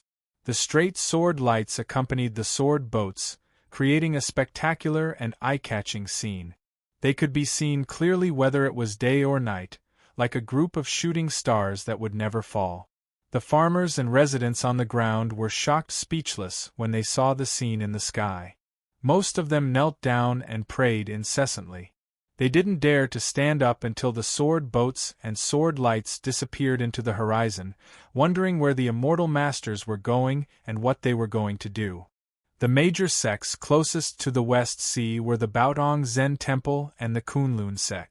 He Wei, the sect master of the Kunlun sect, rode the cold signal bird toward the West Sea with dozens of disciples. Normally, they should be the first to arrive at the battlefield, but He Wei felt inexplicably uneasy, so he asked the cold signal bird to slow down. When they arrived at the West Sea, the sky was covered with dark clouds, blocking the sunlight. The seawater was as dark as ink, so they couldn't see what was happening in the depth. The cold signal bird flew toward the islands of the West Sea. Suddenly, it seemed to have sensed a great danger. It let out a fearful cry, turned around, and flew higher into the sky. The cold signal bird didn't stop until it flew hundreds of miles away. It looked at the depths of the West Sea with fear in its eyes. It took the disciples of the Kunlun sect some time to catch up, and their faces were extremely pale. He Wei looked around and found that the sky was full of cultivators. The scholars of Yamatsai, the people of Ozawa and the Platonist sect, the monks of the Guoqing Temple, and many other sects had arrived. More than 1,000 cultivators from dozens of sects had arrived at the West Sea. Compared to the Battle of the Cloud Platform all those years ago, such a force was countless times greater. But none of the cultivators dared to approach the islands of the West Sea. Most of them looked fearful. Countless gazes looked toward the depths of the West Sea, toward the islands shrouded in dark clouds. Suddenly, countless bolts of lightning struck down from the dark clouds, striking toward the islands of the West Sea. Boom! Boom! The black seawater tumbled restlessly, producing countless bubbles as if it was boiling. The hard rocks were smashed into pieces, but before they could sink to the bottom of the sea, they were swept up by the hurricane, dancing in the sky. This scene was too shocking, as if it was a punishment from the heavens. The dark clouds suddenly dispersed, and the sunlight shone on the islands of the West Sea. 17 sword boats broke through the clouds, advancing toward the depths of the islands of the West Sea with a slow and unstoppable momentum. The lightning was actually sword energy. End of this chapter. Chapter 500. 17 sword boats of Aoyama were flying on the surface of the ocean. A dozen disciples of Aoyama were sitting on the head of each boat. With their eyes closed, they were driving their flying swords to attack the surface of the ocean non-stop. The flashes of lightning seen by the cultivation practitioners 100 miles away were their flying swords. The sword boats were protected by the formations and guarded by the masters and other swordsmen, so the disciples of Aoyama didn't have to worry about being attacked. As long as they attacked with all their might, the power of their swords would be formidable. The hard rocks and the disciples of Western Sea Sword School, who were riding their swords to fight, were all minced into pieces by these sword lights. The formidable attacks of the flying swords consumed a lot of their sword source.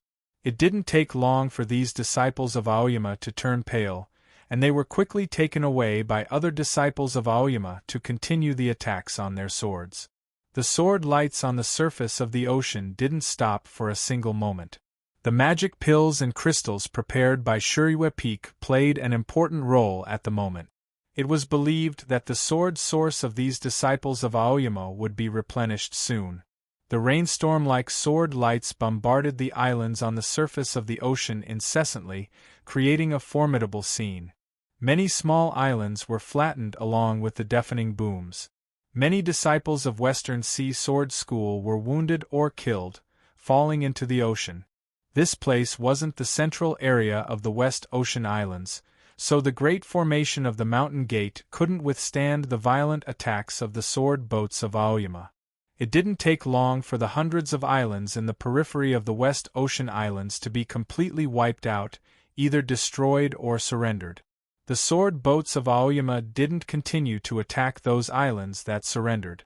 They sent out a few sword lights to imprison those disciples of West Ocean on the islands using the sword rope. The 17 sword boats were like 17 huge swords, cutting everything in front of them to pieces as they moved forward on the surface of the ocean. The so-called crushing force was nothing more than this.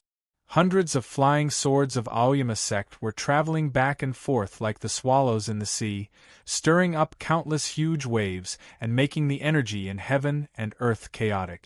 No cultivation practitioner dared fly close to the West Ocean Islands to observe the battle, because who could withstand the attack if they were accidentally wounded? Apart from Buqiuxiao, He Wei, and the scripture-preaching monk of the Guoqing Temple, it was hard for them to see all the details of the fight clearly. Most of the cultivators could only see the sword boats of Aoyama moving forward slowly in the rain and wind, and the flying swords that looked like lightning. However, they could clearly sense the power of those flying swords and the despair of the disciples of West Ocean who were in a precarious situation. If it was his own sect, how long could they last against the crushing attacks of the 17 Aoyama sword boats? Many people began to ponder over this question, and soon came to an answer. Their faces became even paler, and their eyes were filled with fear. He Wei, the sect leader of Kunlun, looked at the ashen-faced disciples, and his expression was very ugly. He was about to scold them, but he found that the cultivators from other sects not far away were also like this. He could not help but sigh in his heart. It had been many years since such a great battle had taken place in the world of cultivators. The younger generation of cultivators had never seen anything like it. Today's scene could easily cast a psychological shadow on these young disciples that was difficult to erase. Besides, He Wei had the same feeling. The sword lights of the sword boats of Aoyama didn't stop for even a moment. Soon, he had calculated the amount of crystals and magic pills that the Aoyama sect needed to consume in this battle, which was an unimaginable number. Apart from the Aoyama sect, which other sect in the world could sustain such a violent attack? Even if the Zhongzhou school could, it was impossible for them to be as crazy as the Aoyama sect. The Aoyama sect was very powerful and very powerful.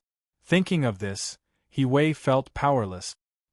He led the disciples and flew to a place not far away, joining the cultivators of other sections. "Greetings, House Master." He Wei came before Buqiuxiao and cupped his hands to greet him. The cloud boat of the Zhongzhou school hovered in the high sky close to the empty realm, showing no sign of descending. The person with the highest status on the scene was Buqiuxiao, the house master of Yamatsai. He Wei said sentimentally, "Regardless of whether that matter is true or not, the Aoyama sect attacked without asking any questions. It's too domineering.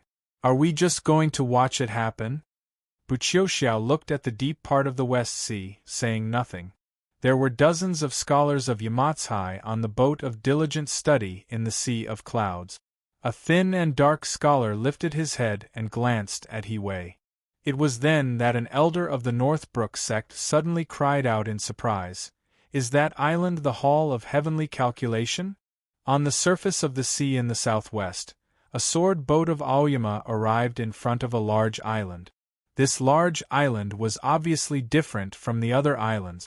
It didn't rely on the great formation of the mountain gate of the Western Sea Sword School for protection. Instead, it had its own protective formation. The sword lights from the sword boat of Aoyama were a little messy, but they were blocked by the formation.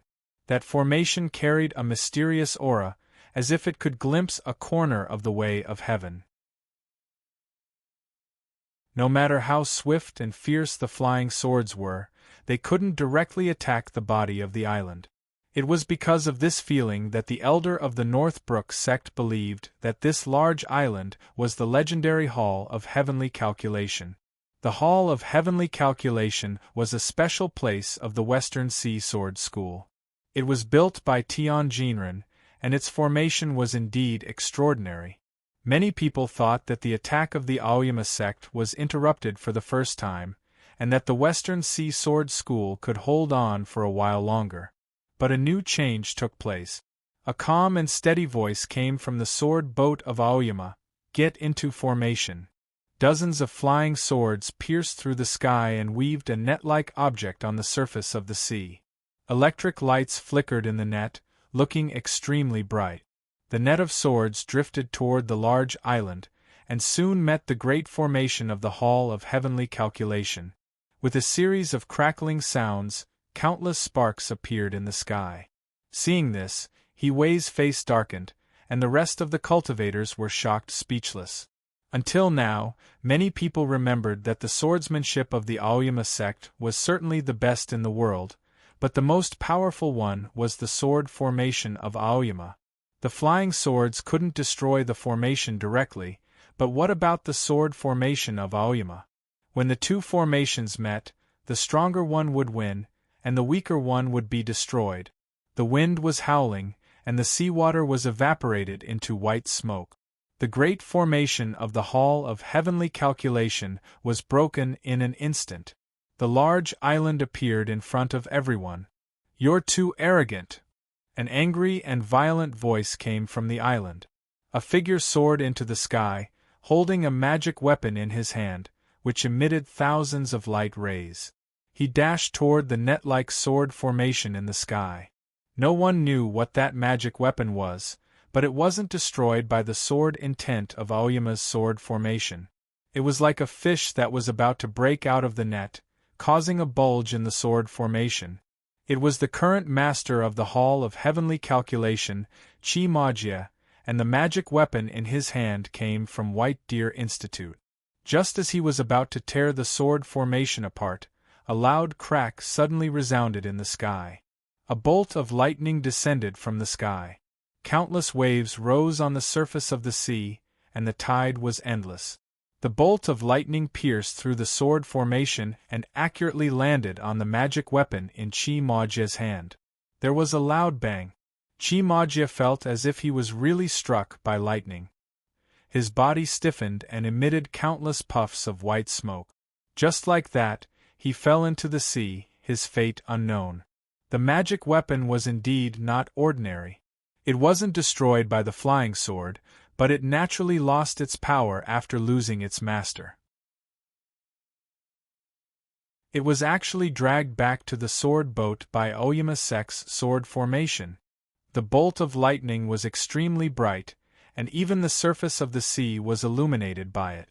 Seeing this scene, all the cultivators were stunned. They thought that the Western Sea Sword School could turn the situation around, but who would have thought that Chi Magia would be severely injured and fall into the sea in the blink of an eye, and that the magic weapon was taken away by Aoyama sect. Aoyama sect's attack continued, and the sword boat landed on the big island. The tide came in response to the sword intent, and it kept beating against the cliff of the island. Dozens of sword lights kept falling, and the rumbling sound didn't stop. The buildings on the big island were destroyed in an instant. For the cultivators who were watching the battle, what happened next was no longer important. They were still thinking about the sword that was like a real bolt of lightning. What a powerful sword! The elder of the Northbrook sect was extremely respectful and fearful, and he murmured, "What sword is this? Did immortal Lu Ci personally make a move?" Many cultivators were also guessing, thinking that since the powerful cultivator of the Western Sea was cut down by a single sword strike, it should be either immortal Lu Ci or Lord Yuan Qijing. This is the Tide Sword, and it uses the octagonal sword technique.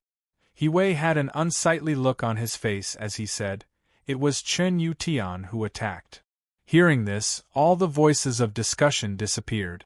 The cultivators felt that this was unbelievable. Chen Yutian was the peak master of Bihu of the Aoyama sect.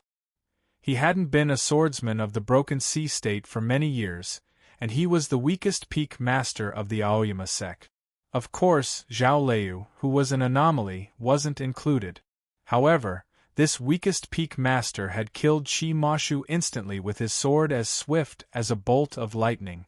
In fact, Chen Youtian's cultivation state wasn't much higher than Chi Mashu's, but Chi Mashu's magic treasure was restrained by the sword net of the Aoyama sect, while Chen Youtian had been accumulating energy for a long time, and he was guided by the sword formation of the disciples of Bihu Peak.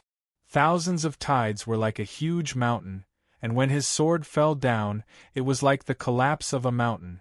How could Chi Mashu resist it? A sword boat of the Aoyama sect encountered real resistance for the first time.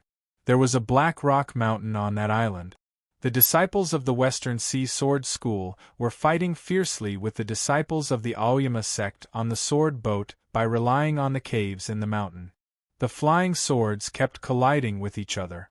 Countless sword lights collided with each other, giving off dazzling lights. Occasionally, some flying swords missed, leaving marks of different depths on the mountain and the belly of the sword boat.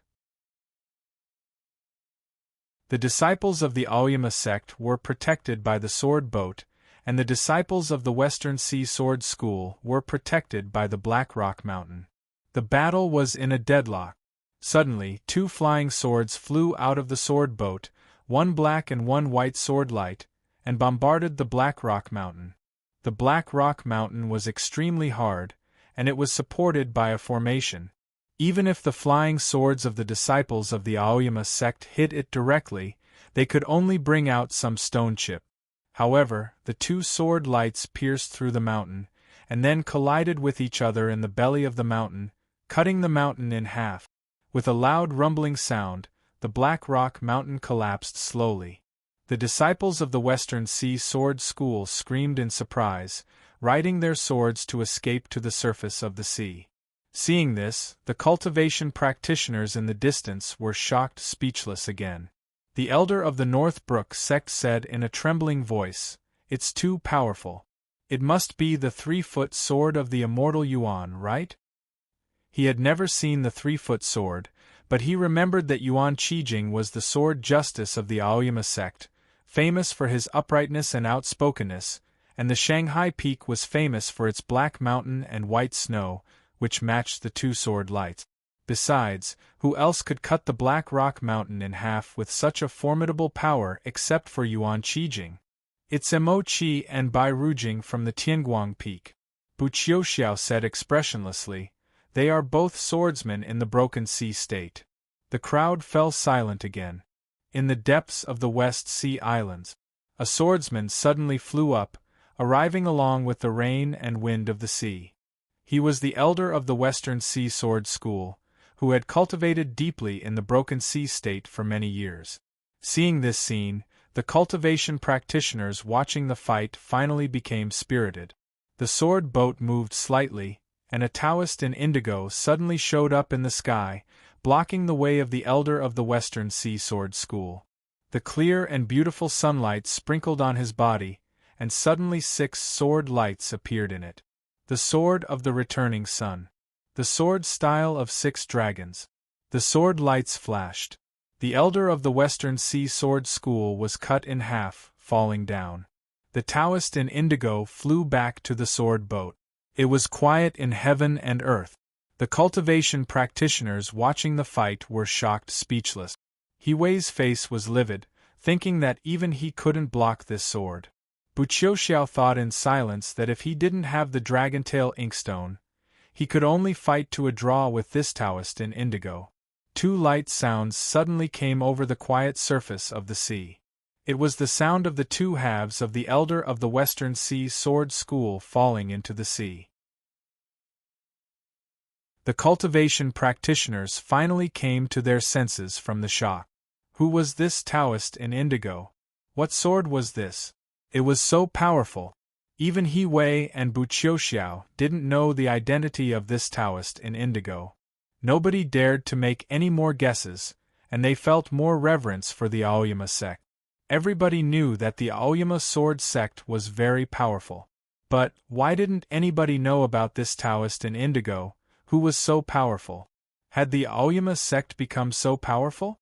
Buqiuxiao turned his head to look at the thin and dark scholar on the boat of diligent study. This thin and dark scholar was Lu Shisui. Lu Shisui said, "He is Guangyuan Jinren of Shiyue Peak.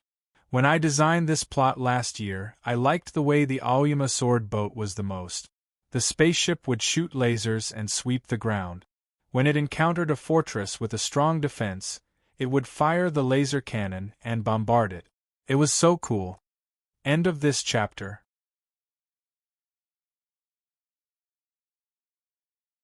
Chapter 501. It's him. Buqiuxiao said thoughtfully, "I heard that he had reached the upper limit of the broken sea state a long time ago. It looks like he is indeed extraordinary today." He of course had heard of this master of Shiyue Peak in Aoyama. However, this immortal had always kept a low profile and stayed behind closed doors over the years, so the two of them had never met. He Wei and the other sect masters nodded in silence. Those regular disciples had never heard of this name, and they were still in a state of shock and bewilderment. How could the Aoyama sect have such a formidable swordsman? The nearby patch of sea surface was surging again. The sword boat of Aoyama was flying very close to the surface of the sea, and the sword lights were few and far between. Dozens of shadows suddenly appeared under the surface of the sea, which should be the sea demons trained by the Western Sea Sword School. A blood-red sword light broke through the surface of the sea and traveled at a high speed in the sea, bringing up boiling steam and a great deal of blood. Then it turned back. It could be vaguely seen that those shadows had disintegrated and were sinking to the bottom of the sea.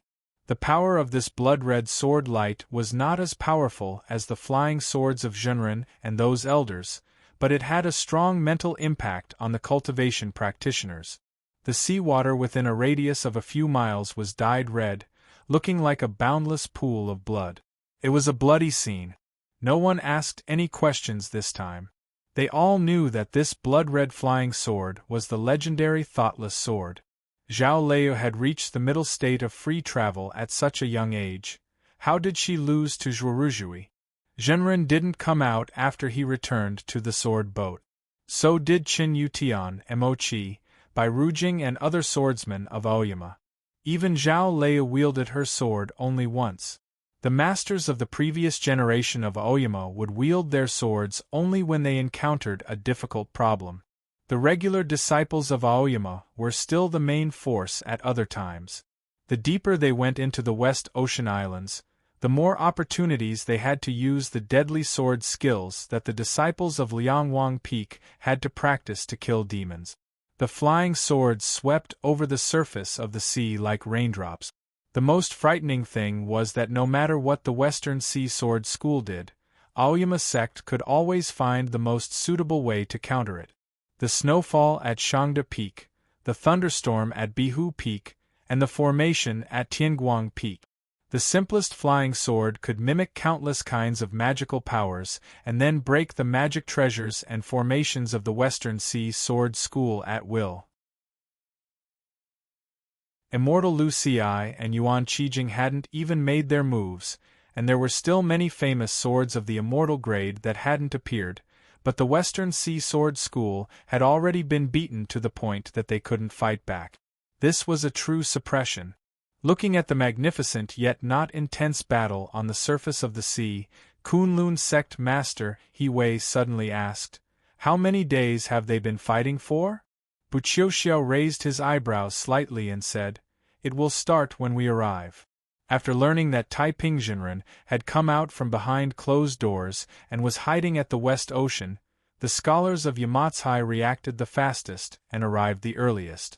The Aoyama sect could have started the attack in advance, but they waited until the cultivation practitioners of other sects arrived. What did this mean? The Aoyama sect intended to wage this war for all of Chaotian to watch, so they needed an audience.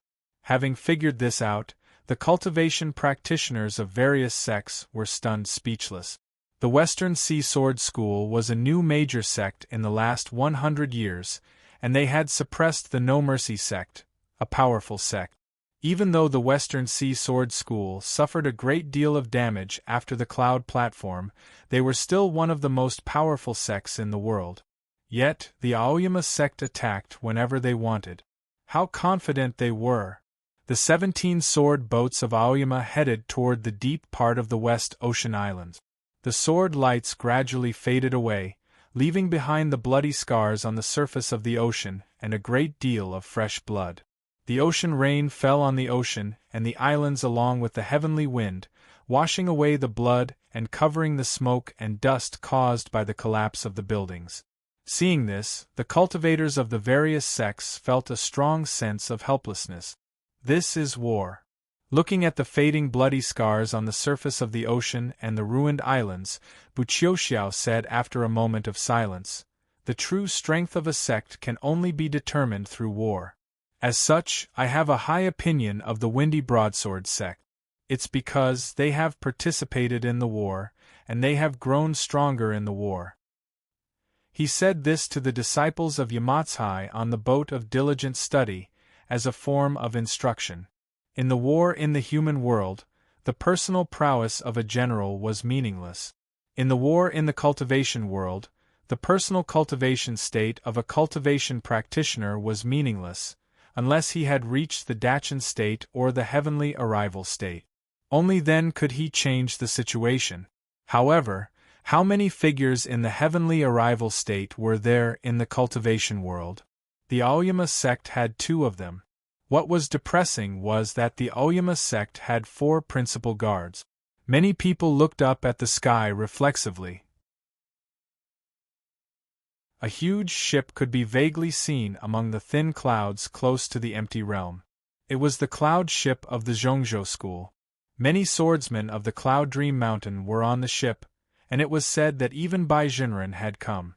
In terms of resources, swordsmen, and the number of high-level flying swords and magic treasures, perhaps only the Zhongzhou school could compete with the Aoyama sect. Who would be the final winner if the 2 sects started a war? Nobody dared to raise this question, but they were all thinking about it in silence. Buqiuxiao shook his head while looking at those disciples who were deep in thought. He thought it was meaningless to think about it. After witnessing the momentum and boldness of the Aoyama sect today, did anyone still think that the Zhongzhou school had a chance of winning? Lu Shisui didn't think about it. As a talented disciple of the Aoyama sect, he of course believed that the Aoyama sect would win. No matter whether it was the war with the Western Sea Sword School or the war with the Zhongzhou school he had imagined. Standing on the boat of diligent study, he sighed as he watched the sword boat sail toward the distance. That sword boat had the fewest sword lights, and it was evident that it had fewer disciples, and Zhao Leia was on it. It must be the sword boat of the Shenma Peak. He felt proud that the Aoyama sect had suppressed the West Ocean Sword School, but he also felt a bit regretful. If so many things hadn't happened, he would have been on that sword boat. A deep, buzzing sound burst out, and the sword bracelet on his wrist was vibrating incessantly. The lone sword, as the main sword of Liangwang Peak, wanted to go to the Aoyama sect to kill the enemy with its companions. Lu Shisui stroked the sword bracelet to comfort him, thinking that if the godly swordsman of West Ocean didn't show up, Aoyama sect would definitely win. Why should he and Lu Shisui go? If the godly swordsman of West Ocean showed up, what else could he do? And Lu Shisui would definitely pretend to be asleep. It was true that everybody knew that the Aoyama sect would win this war, but nobody was sure how much the Aoyama sect would pay, and how many people would die. It was because the godly swordsman of West Ocean hadn't shown up yet. The rainwater suddenly disappeared, and the wind disappeared without a trace.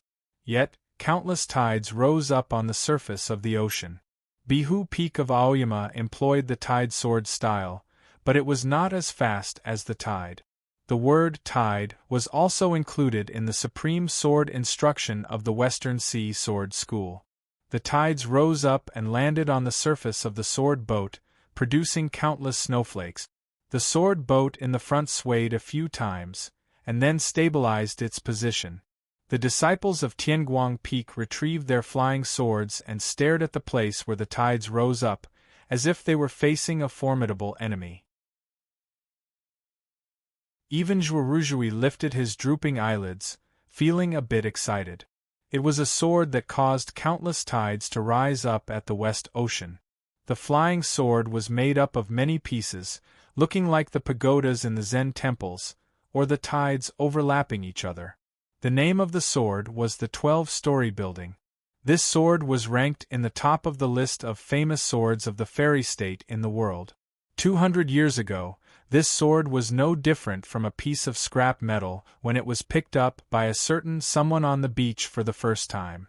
As that person's cultivation state grew higher and higher, the state of the 12-story building sword grew higher and higher.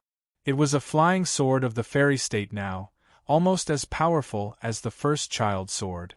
The sword rose up with the person, so that person was more famous and more outstanding. That person gave himself a Taoist name, one sword from the West. The important figures of the same generation were used to calling him sword from the West. The lazy seniors were used to calling him sword from the West.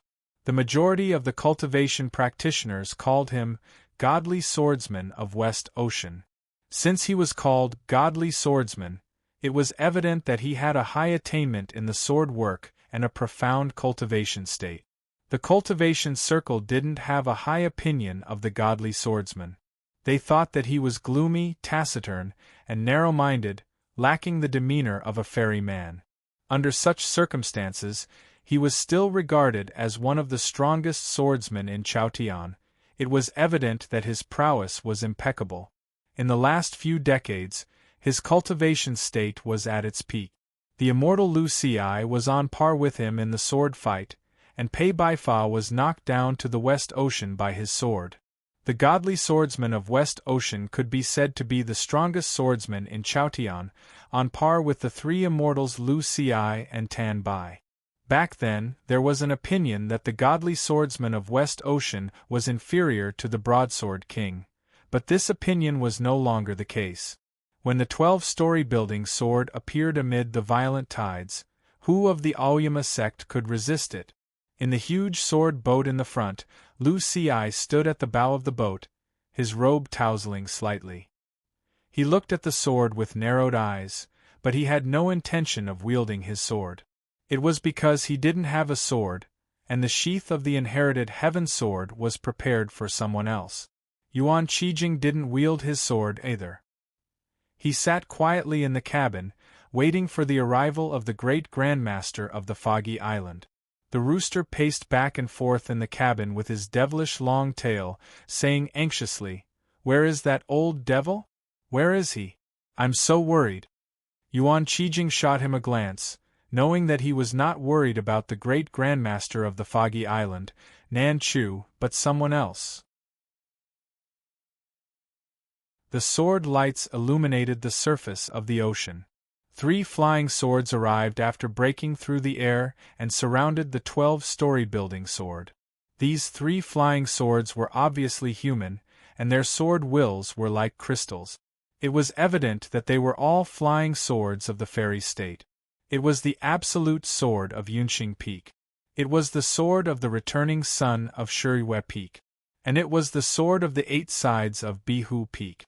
Zhao Leia's cultivation state was too low, so she wasn't qualified to participate in a fight of such a high level. As such, the thoughtless sword didn't show up. The Aoyama sect is really proud. They sent only 3 peak masters to welcome them.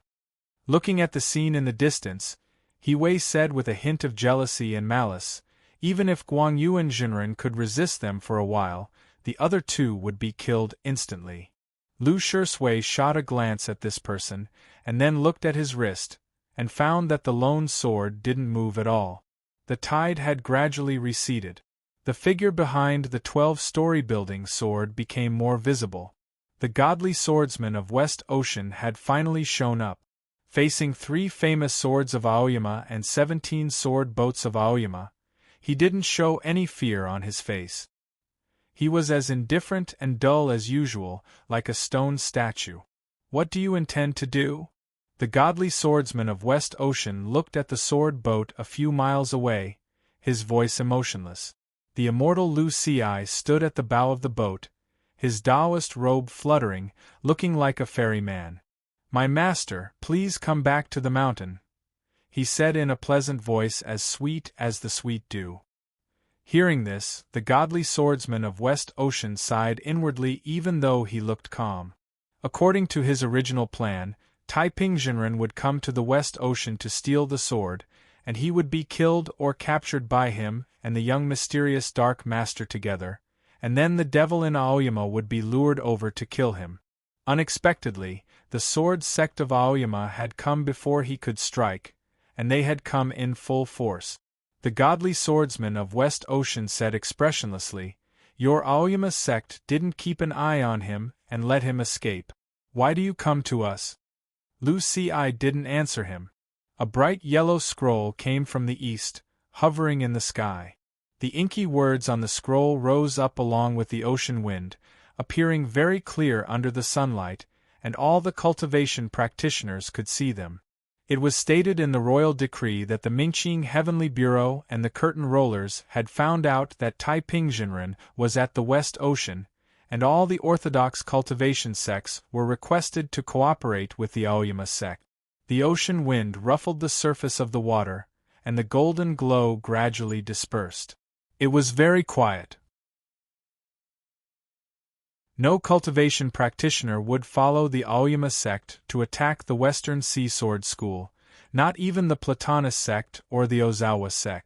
Everybody knew that the Aoyama sect didn't need any help, but they needed a reason to attack the West Ocean.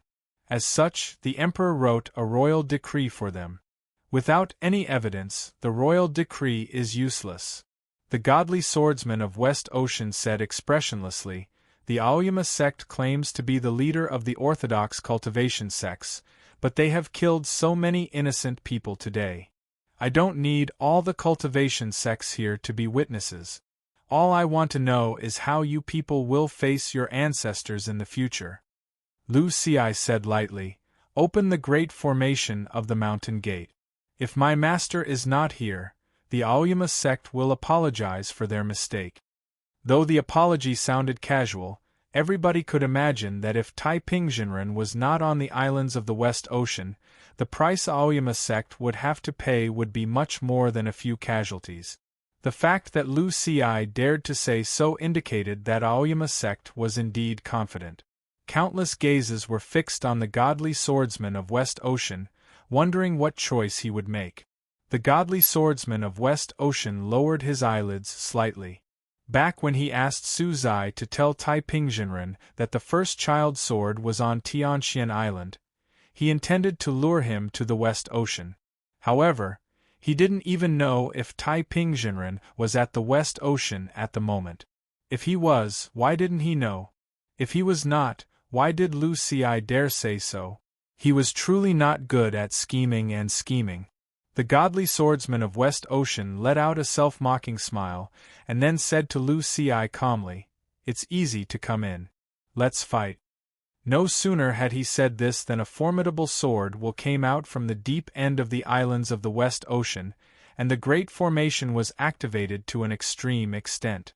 A huge shadow rose slowly from the bottom of the ocean. It should be the divine guardian animal of the Western Sea Sword School, the flying whale. The cultivation practitioners of various sects had a grave expression on their faces. The West Ocean Sword sect was determined to destroy both the good and the bad. This place was the central area of the islands of the West Ocean, so the great formation of the mountain gate of the Western Sea Sword School could exert a formidable power. No matter how powerful the Aoyama sect was, they would have to pay a great price in order to breach the great formation of the mountain gate, and many people would die. If the great formation of the mountain gate of a sect could be breached so easily, how could the mysterious dark sect survive under the gaze of the Aoyama sect until now? What the godly swordsman of West Ocean meant was clear. No matter what scheme the Aoyama sect had, Lu Ci would deal with it head-on with blood and death. Lu Ci remained silent for a long time, as if he was trying to decide if it was worth it. It was quiet in heaven and earth. The godly swordsman of West Ocean suddenly sensed something. He turned his head abruptly to look at a spot in the ocean, a shocked and angry expression showing on his face. By now he realized that Lu Ci was not judging the pros and cons, but was waiting. There was an island on the other side of the ocean, called Xiaoming Island, about 100 miles away from here. It looked ordinary, but it was the center of the great formation of the mountain gate. Along with a heavy grinding sound, the huge rock on the island changed its position slowly. Everybody sensed the abrupt change in the energy of heaven and earth. The eaves were broken when the rain fell, and the doors were opened when the thieves came. The great formation of the mountain gate of the Western Sea Sword School had been opened. The fog on the islands dispersed, revealing their true forms under the sunlight. There was a mountain on Xiaoming Island. There was a tower on the top of the mountain. There was an ordinary old elm chair on the tower. San was drinking tea in the chair. His appearance was delicate and handsome, with an amiable smile on his face, as if he thought the tea in the cup was the most delicious thing in the world. Sensing that the great formation of the mountain gate had been opened, he seemed to feel surprised, looking at the outside of the island. There were 17 sword boats of Aoyama in the sky. He stood up slowly while holding the teacup, a complicated emotion showing in his eyes. In the end, his line of sight fell on the immortal Lu Ci. The expression in his eyes grew colder and his eyebrows raised. "You wicked disciple! You've chased me all the way here. Do you really want to fight me to the death? They are so handsome. I don't mean to boast, but this pair of brothers are definitely the best in fighting, shameless and pretentious."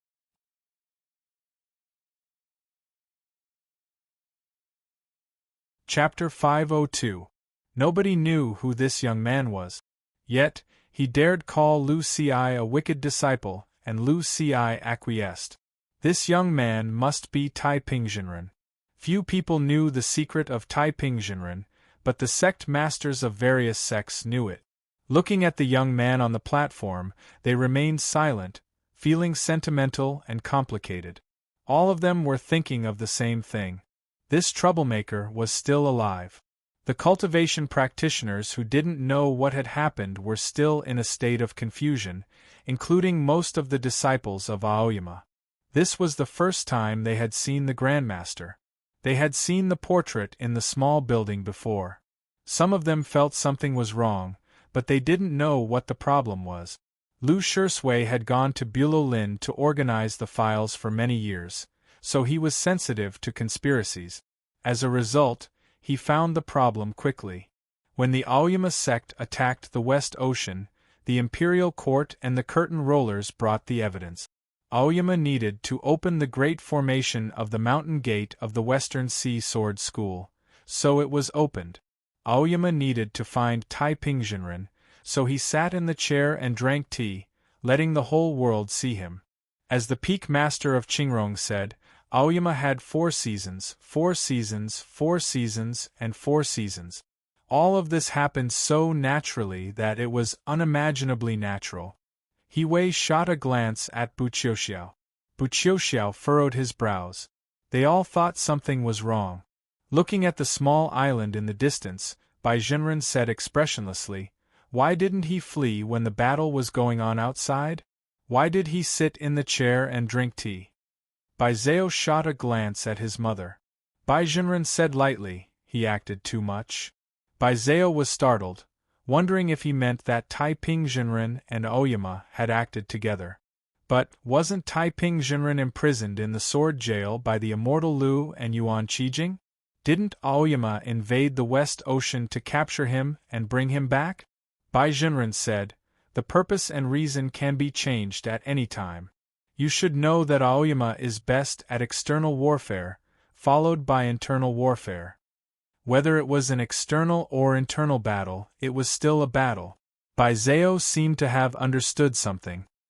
He looked at the vast sea, trying to find Jingju's figure, but he couldn't find him. He felt inexplicably uneasy. What we need to do is to help Aoyama remember their true purpose. If they forget, we'll do it ourselves, Baizhenren said as he looked at the approaching island. While they were talking, the cloud boat kept moving, heading toward Xiaoming Island at its fastest speed. At the same time, Yamatsai's boat of diligent study and the cultivators of other sects were quickly heading in that direction. Whether it was Zhongzhou School, Yamatsai, or Guoqing Temple, none of them would let Taiping Jinren escape. Don't let him escape. The expression in Lu Si's eyes was a bit complicated, but his voice was still elegant and peaceful. A huge sword boat had already arrived in front of Xiaoming Island. A violent snowstorm suddenly occurred in the sky, and the surface of the ocean froze instantly, extending to the bottom of the ocean until the bottom of the ocean was completely frozen. The 3-foot sword returned after breaking through the ocean. Yuan Qijing had cut off all the escape routes for Taiping Jinren. It was truly a cruel move. Looking at the young man on Xiaoming Island, the godly swordsman of West Ocean suddenly waved his hand. His sleeve was fluttering and the tide was rolling. The sword of the 12-story building was invisible amid the real and fake snowflakes. As it reappeared, it had already arrived on Xiaoming Island 100 miles away. The seemingly casual swing of the sword was actually unleashed with fury, and its power was unimaginably powerful. Crack! A part of the mountain on Xiaoming Island was cut off, like a conical hat worn by a person being cut in half. The stone stool, the tables, chairs, and teacups on it had all disappeared along with the part of the cliff. Where was that young man? Only a few people noticed that a band of black smoke came out from the cliff when the sword of the 12-story building arrived on Xiaoming Island. The black smoke contained the purest and most profound gloomy energy. Those who knew the history of the Guoqing Temple had guessed that the great grandmaster of the mysterious dark sect should be by Taiping Jinren's side, and it was he who had blocked the swing of the sword. The immortal Lu Si took a step forward and came to the front of the boat. His white hair was tousled by the ocean wind, making him look like a fairy man. Looking at the godly swordsman of West Ocean, he said calmly, "You killed your young brother Shiwang's son with one swing of the sword on the cloud platform back then. Do you intend to use the same trick to silence him today?" The godly swordsman of West Ocean thought that it was meaningless to talk about it at the moment. It was not him who killed Taiping and lured out the ghost of Aoyama, but Taiping who lured out Aoyama to kill him. He said expressionlessly, "Do you think you and your disciple can deceive the people in the world after putting on such a good show? And do you think you can gain any advantage?" The immortal Lu Si asked. The meaning of this was rather complicated. It meant that he didn't understand what he was talking about. The flying boats of various sects had surrounded Xiaoming Island. The sword lights and the precious wills were everywhere, both in the sky and on the surface of the ocean. The seawater had been frozen into solid ice, so they couldn't leave the island quietly. It seemed that Taiping Jinren would die if he was trapped on the island. The Aoyama sect and the Western Sea Sword School were at war, and none of the sects dared get close to them. But why did they suddenly take action? Many cultivation practitioners didn't understand what was going on. In fact, most of the disciples of Aoyama didn't understand why their sect wanted to find the great grandmaster and why they wanted to start a war with the West Ocean. They were still confused until now. Thinking of the recent turmoil in Chaotian and the nervous reactions of the various sects and the imperial court, they were even more puzzled.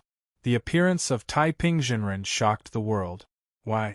In the royal palace of Zhaoga City. Looking at Prince Jingyao, who had grown into a young man, Gu Qing said, "This war looks complicated, but it's actually quite simple. Our Aoyama sect has always wanted to wipe out the West Ocean, but we haven't found a suitable reason to do so. Now that we have found a suitable reason, we won't miss it." Jingyao asked, "Is this what teacher said a few days ago?" "That's right," Gu Qing said. "Taiping Jinren is the best reason." Jing Yao felt even more puzzled, asking, "Why?" Gu Qing said, "It's because he is the public enemy of Chaotian. If the West Ocean dares take him in, the whole world will be enraged." The so-called public enemy was the enemy of the whole world, and they couldn't live under the same sky. Even the Aoyama sect had to abide by this principle. Jing Yao was shocked speechless. His eyes opened wider than the jade egg of Rosefinch, and he asked in a trembling voice, "Isn't the immortal behind closed doors in Aoyama?" After a moment of silence, Gu Qing said, "It looks like the so-called behind closed doors means that he has been imprisoned in the sword jail." He had learned of these secrets only recently, but he still didn't know what Taiping Zhenren had done back then. Jing Yao couldn't understand it at all, wondering how the Aoyama sect was the leader of the orthodox sects, and Taiping Zhenren was the sect master of the previous generation. How could he become the public enemy of Chaotian? More importantly, he couldn't understand it. If Taiping Zhenren was imprisoned in the sword jail when he stayed behind closed doors, the immortal sect master and the master sword justice were betraying their masters and destroying their ancestors. All you need to know is that nobody will allow Taiping Zhenren to live. Gu Qing continued while staring into Jing Yao's eyes. "I'm sure no sect will intervene in the war between Aoyama and the West Ocean, or in other words, dare to intervene. However, as long as Taiping Zhenren shows up, all the orthodox sects will strike, and they have to." In the eyes of the cultivation circle, the life and death of Taiping Zhenren were much more important than the outcome of the war. The fact was that the purpose of starting a war was of course more important than the war itself. Jing Yao came back to his senses and said worriedly, "Doesn't it mean that our Aoyama sect will be besieged? Just like other sects, Aoyama won't let him live." After a moment of silence, Gu Qing said, "Of course, some disciples of Aoyama might have a different opinion." Standing in the corridor of the Grand Hall, the Emperor said while looking at the western sky, "The system of the plum meeting was actually designed by Taiping Zhenren, but it was he who wanted to overthrow it later on." Looking at his profile, royal concubine who thought that the Emperor was indeed handsome, but he was also a bit foolish. He told her all this even though he knew that she couldn't understand what he was talking about. What the hell was the system of the plum meeting? Yet, it sounded like that Taiping Zhenren was an extraordinary person. He's an extraordinary figure. It's very difficult for him to deny what he was in the past, and he will have to bleed a lot. The Emperor continued, "During those 100 years, Chaotian was in turmoil, and people were bleeding incessantly. He was on the brink of death. During those 100 years, the Snowy Kingdom didn't invade the south, and the underworld didn't invade, but there were endless natural and man-made disasters. The most troublesome part was that Emperor Shao caused chaos in the imperial court and started a rebellion. The number of people who died during those years was even more than the number of people who died during the Snowy Kingdom's invasion and the Underworld's invasion. According to the estimation of the later historians and the records of the imperial court, the number of unnatural deaths during those 100 years was more than 300 million.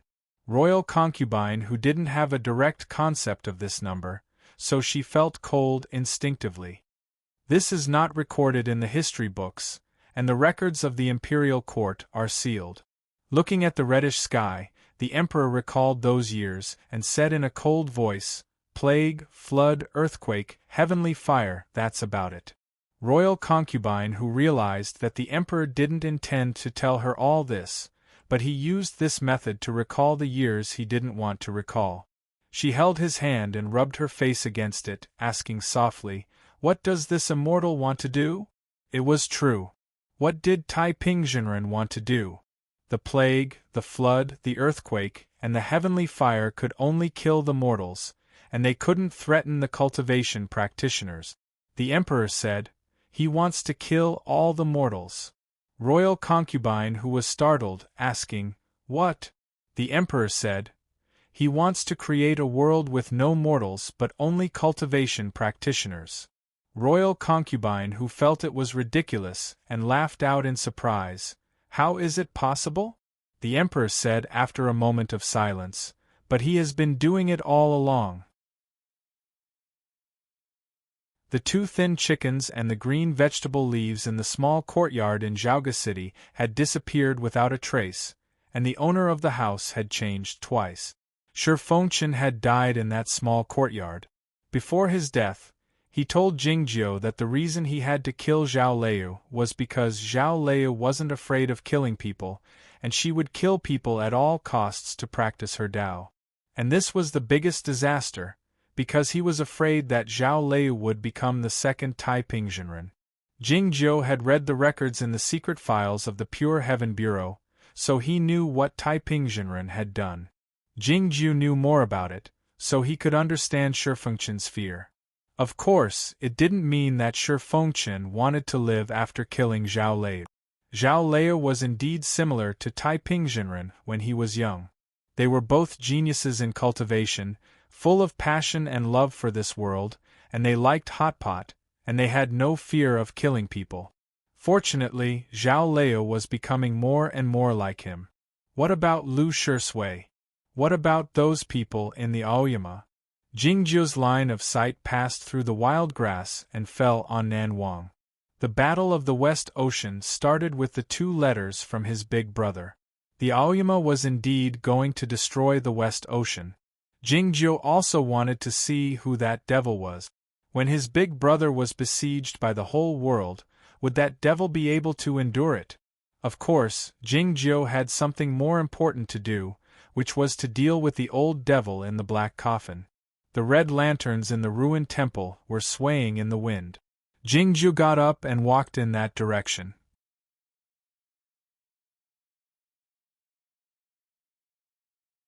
Chapter 503.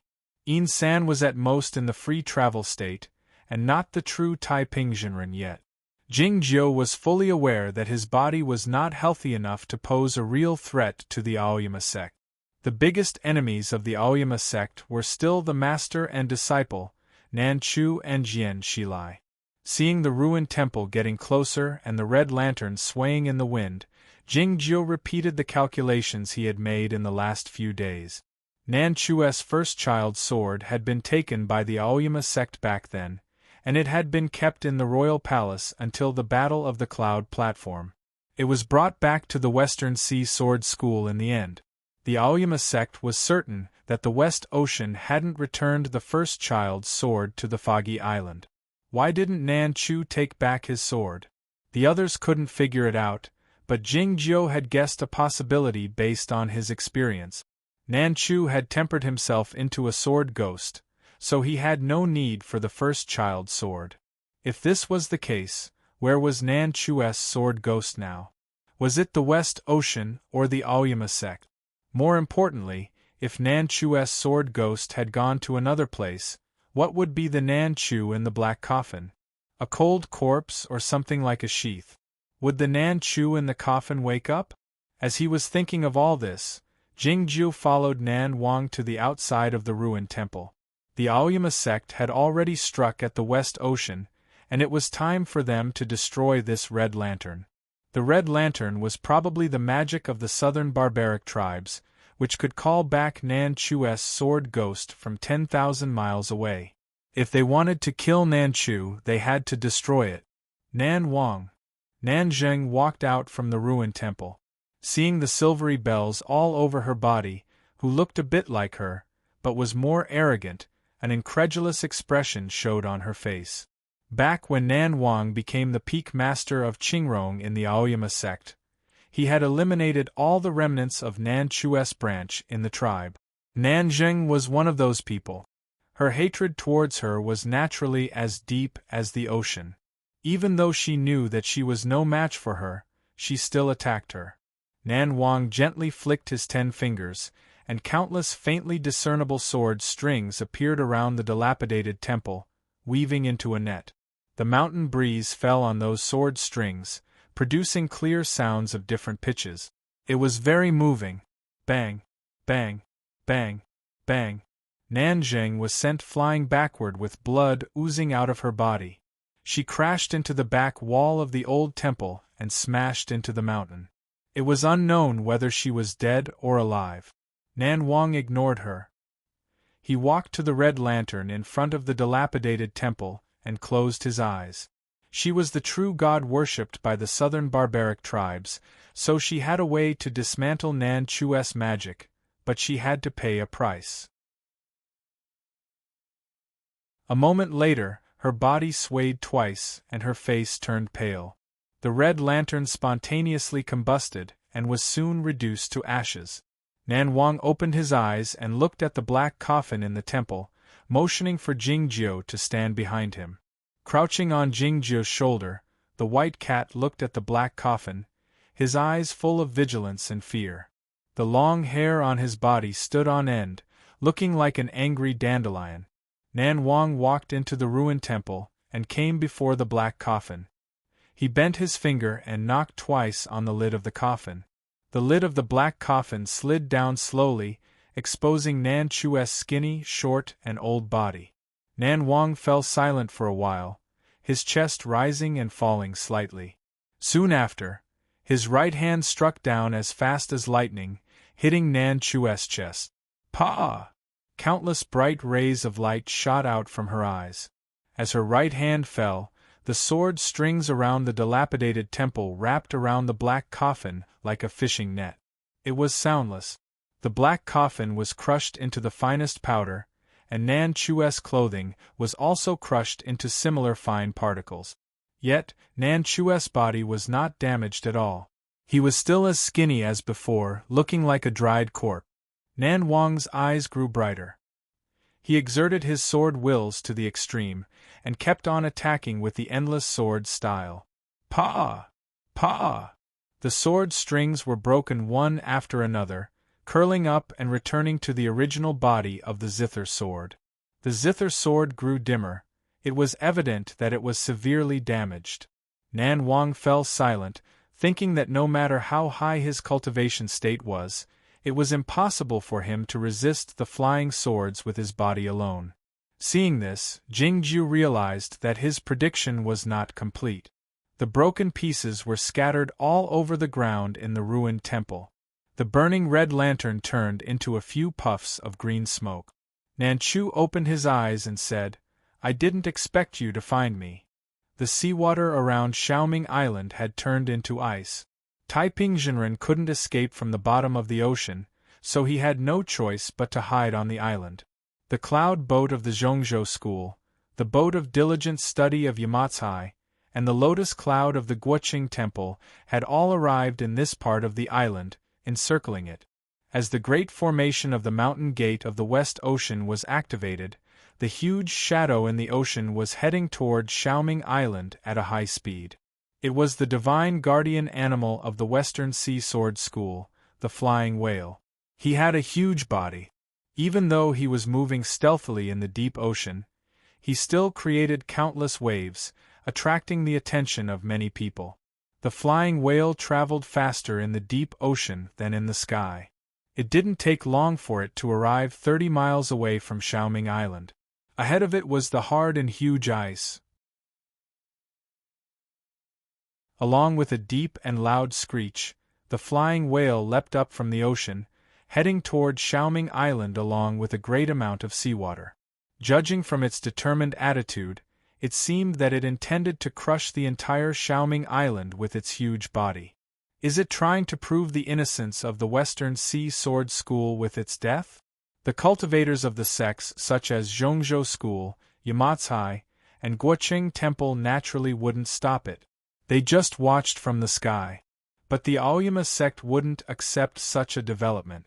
If the Western Sea Sword School really killed Taiping Zhenren, how could the Aoyama sect continue to conquer the West Ocean? More importantly, Taiping Zhenren was the former sect master of the Aoyama sect, a figure at the level of the founding master. How could they allow the bastard of the Western Sea Sword School to kill him? A cold, furious, and bloodthirsty roar came from the sword boat of the Aoyama sect. "How dare you, bastard!"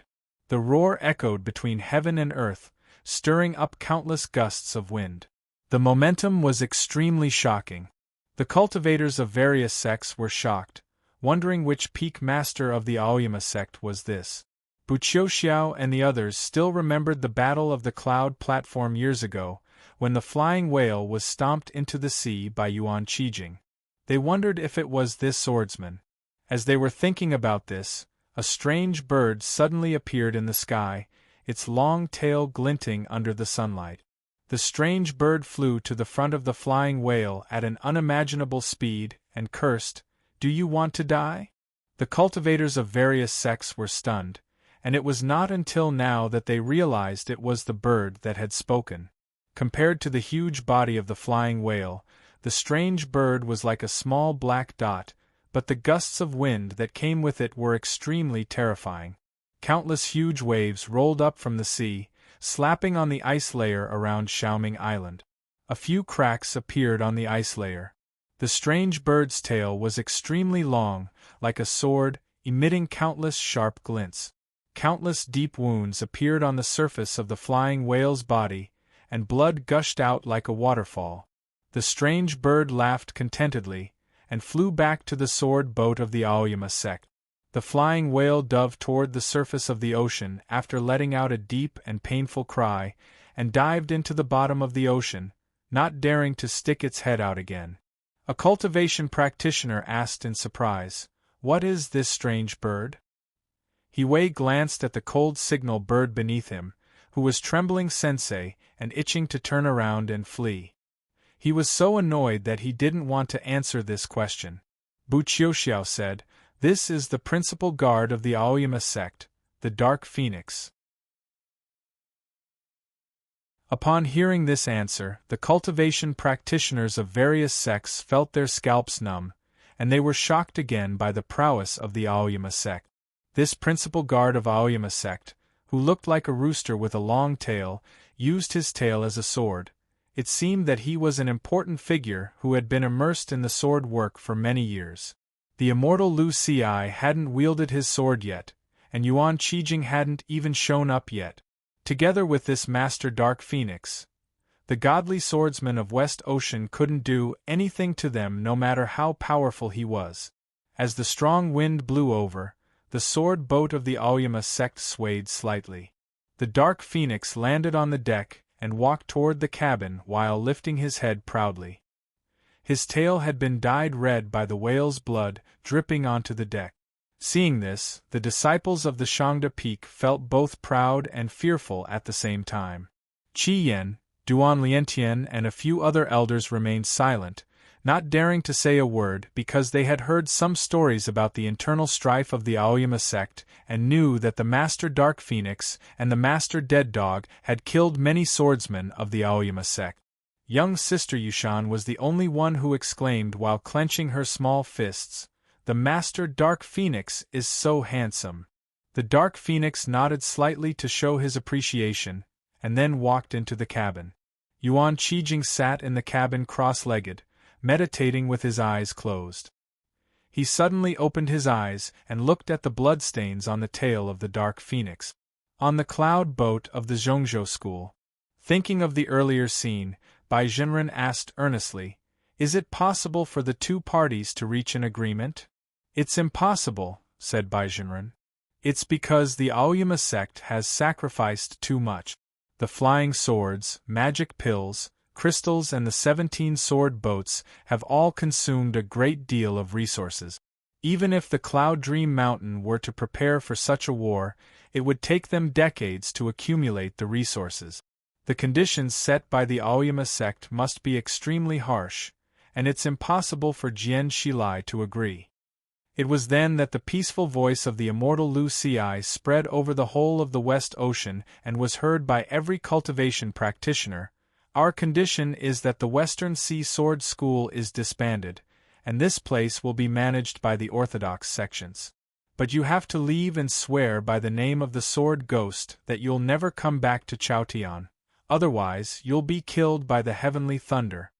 The godly swordsman of West Ocean couldn't accept such a condition, so he didn't say anything. He looked in the direction of Xiaoming Island and the large boat that was intermittently visible amid the clouds and fog, remaining silent for a moment. Su Zai had persuaded the Zhongzhou school to cooperate with the West Ocean to do something, but the Zhongzhou school had remained quiet that day. He was fully aware of the reason. If the West Ocean didn't show its true strength and let the world see the hope of defeating the Aoyama sect, the immortals Tan and Bai wouldn't show up. The godly swordsman of West Ocean pulled back his gaze and looked at Lu Ci expressionlessly. I came from the ocean. His voice also spread over the whole of the West Ocean. This was the ocean. What he referred to was not this patch of ocean. The godly swordsman of West Ocean continued. I grew up in that patch of fog and learned the sword style. I didn't believe that the sword came from Aoyama since the very first day. There was an uproar among the cultivation practitioners of various sections. The expression on Bu Qiuxiao's face grew grave. The godly swordsman of West Ocean admitted his origin. He was the disciple of the great grandmaster of the Foggy Island in the South Ocean. This was something that the cultivation circle in Chaotian had guessed for a long time, and it had finally been confirmed that day. Many people are here today. It's good. The indifferent gaze of the godly swordsman of West Ocean swept over those boats in the sky. The world will finally know who is the strongest swordsman in the sword work between your Aoyama sect and our Foggy Island. Having said that, he opened his right hand slowly. The sword of 12-story building came back from the distance and landed in his hand.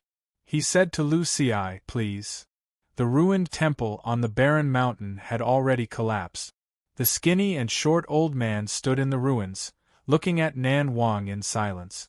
The white cat crouched on Jingjiu's shoulder.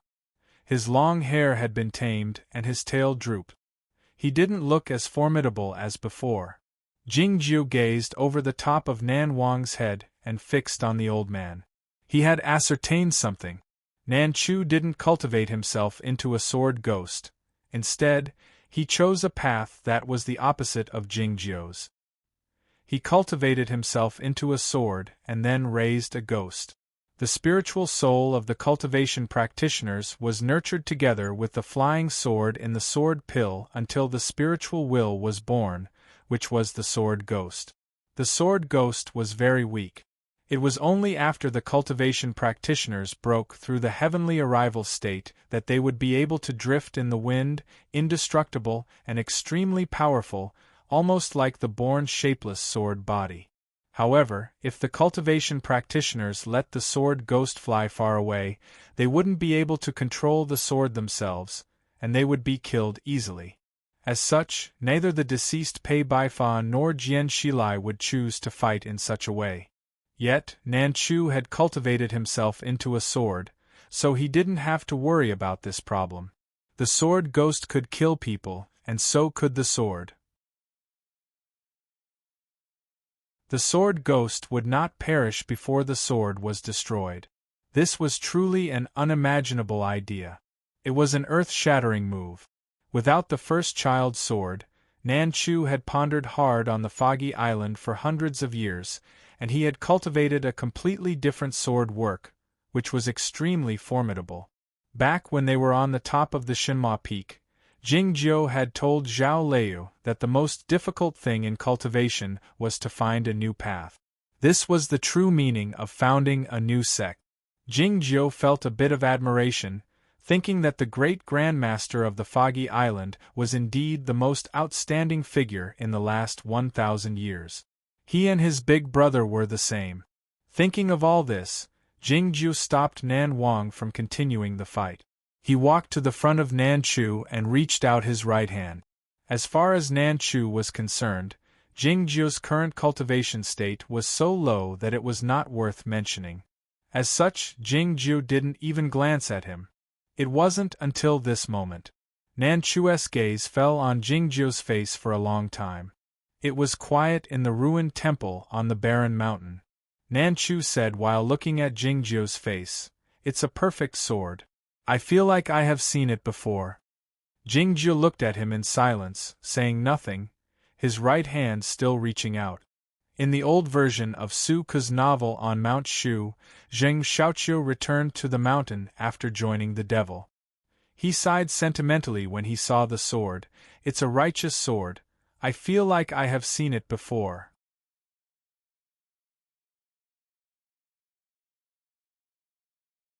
Chapter 504. The sword boat retreated slowly, and Lu Ci walked into the sky. He stood in the air, looking at the godly swordsman of West Ocean in silence. He didn't speak, but everybody knew that he had accepted the challenge. Seeing him still with his hands folded behind his back, the cultivation practitioners couldn't help but feel startled, wondering where the inherited heaven sword was. Even though the swordsmen in the heavenly arrival state could summon their flying swords in a flash, they still needed some time. In a fight of such a high level, shouldn't he try his best to summon his flying swords in advance? The ocean wind blew over in the sky between Lu Ci and the godly swordsman of West Ocean, rolling up the tiny waves of a few miles long. The beautiful sunlight was refracted at the moment, looking much sharper. Many cultivation practitioners suddenly felt a stinging pain in their eyes, and tears streamed down reflexively. The sword wills exuded by the two figures were so formidable that they couldn't be looked at directly. As far as the Aoyama sect was concerned, this fight between the two powerful swordsmen was not worth it. However, Lu Ci was the sect master of Aoyama, and Jian Shilai drew his sword, so he had to fight back. Two extremely powerful energies had locked onto each other in the air, and the two of them could strike at any moment. His opponent was also the strongest swordsman in Chaotian. Lu Ci couldn't afford to think about other things at the moment, like the fact that he didn't have a sword, or the whereabouts of Nanchu. Even if Nanchu suddenly appeared as Jingjiu had predicted, Lu Ci had no choice but to ignore him for the time being. Aoyama was here. What could Nanchu do even if he showed up? If Nanchu wanted to take the opportunity to sneak attack Aoyama, he would have a surprise waiting for him. On the frozen surface of the ocean, Xiaoming Island looked like a black jewel amid the snow and frost. The top part of the island had been leveled by the godly swordsman of West Ocean, and it was extremely smooth, reflecting the sunlight into a more beautiful color. If one observed it carefully, one could even see some underground tunnels. The sword boat on Shangda Peak looked down at the scene from a high spot in the sky. Not far away were the cloud boat of Zhongzhou School and the boat of diligent study of Yamatsai. The scripts reciting by the script preachers of the Guoqing Temple could be vaguely heard in the clouds. No matter how powerful Tai Pingzhenren was, there was no way he could escape from such a situation. Looking at the bloodstains on the Dark Phoenix's tail, Yuan Qijing was not worried that the Dark Phoenix would dare to go against the will of the Life Board and sneak into Xiaoming Island to help his master. It was because he sensed something else. There was a tiny bubble in the bloodstain, and there was a tiny black dot in the bubble. In front of the dilapidated temple in the distant barren mountain, when the red lantern was burned, the small blood bubble also burst. The small black dot in the blood bubble floated into the air, expanded with the wind, and quickly turned into a child. The child was wearing a dark-colored shirt and had his hair combed into a small bun. His face was as pale as a ghost and his body was as thin as a ghost. What the hell? Yuan Qijing's white hair fluttered in the wind, making him look somewhat weathered. His expression was still wooden, but his voice was somewhat rueful. Nanchu's sword ghost had suddenly appeared on the sword boat of Aoyama. Everything happened too suddenly. The Dark Phoenix didn't even have time to react. Crack! The child of the sword ghost passed through Yuan Qijing's body and flew out of the cabin. It wasn't until then that the 3-foot sword on the icy surface broke through the air and returned to the cabin. It turned out that the child of Nanchu's sword ghost had been hiding inside the body of the flying whale. The flying whale pretended to crash into Xiaoming Island and perish together with Tai Pingzhenren, but he was intercepted by the Dark Phoenix. The child of the sword ghost followed the blood of the flying whale and landed on the tail of the Dark Phoenix. By doing so, he evaded the sword formation of the disciples of Aoyama and entered the sword boat, shortening the distance between him and Yuan Qijing. More importantly, Yuan Qijing's 3-foot sword had been floating on the surface of the ocean the entire time, keeping Xiaoming Island sealed in ice. All this sounded simple enough, but it was necessary to know the true relationship between the Dark Phoenix and Taiping Jinren, and to understand Yuan Qijing's true thoughts about Taiping Jinren. It could be said that this was one of the most successful sneak attacks in the history of the cultivation world.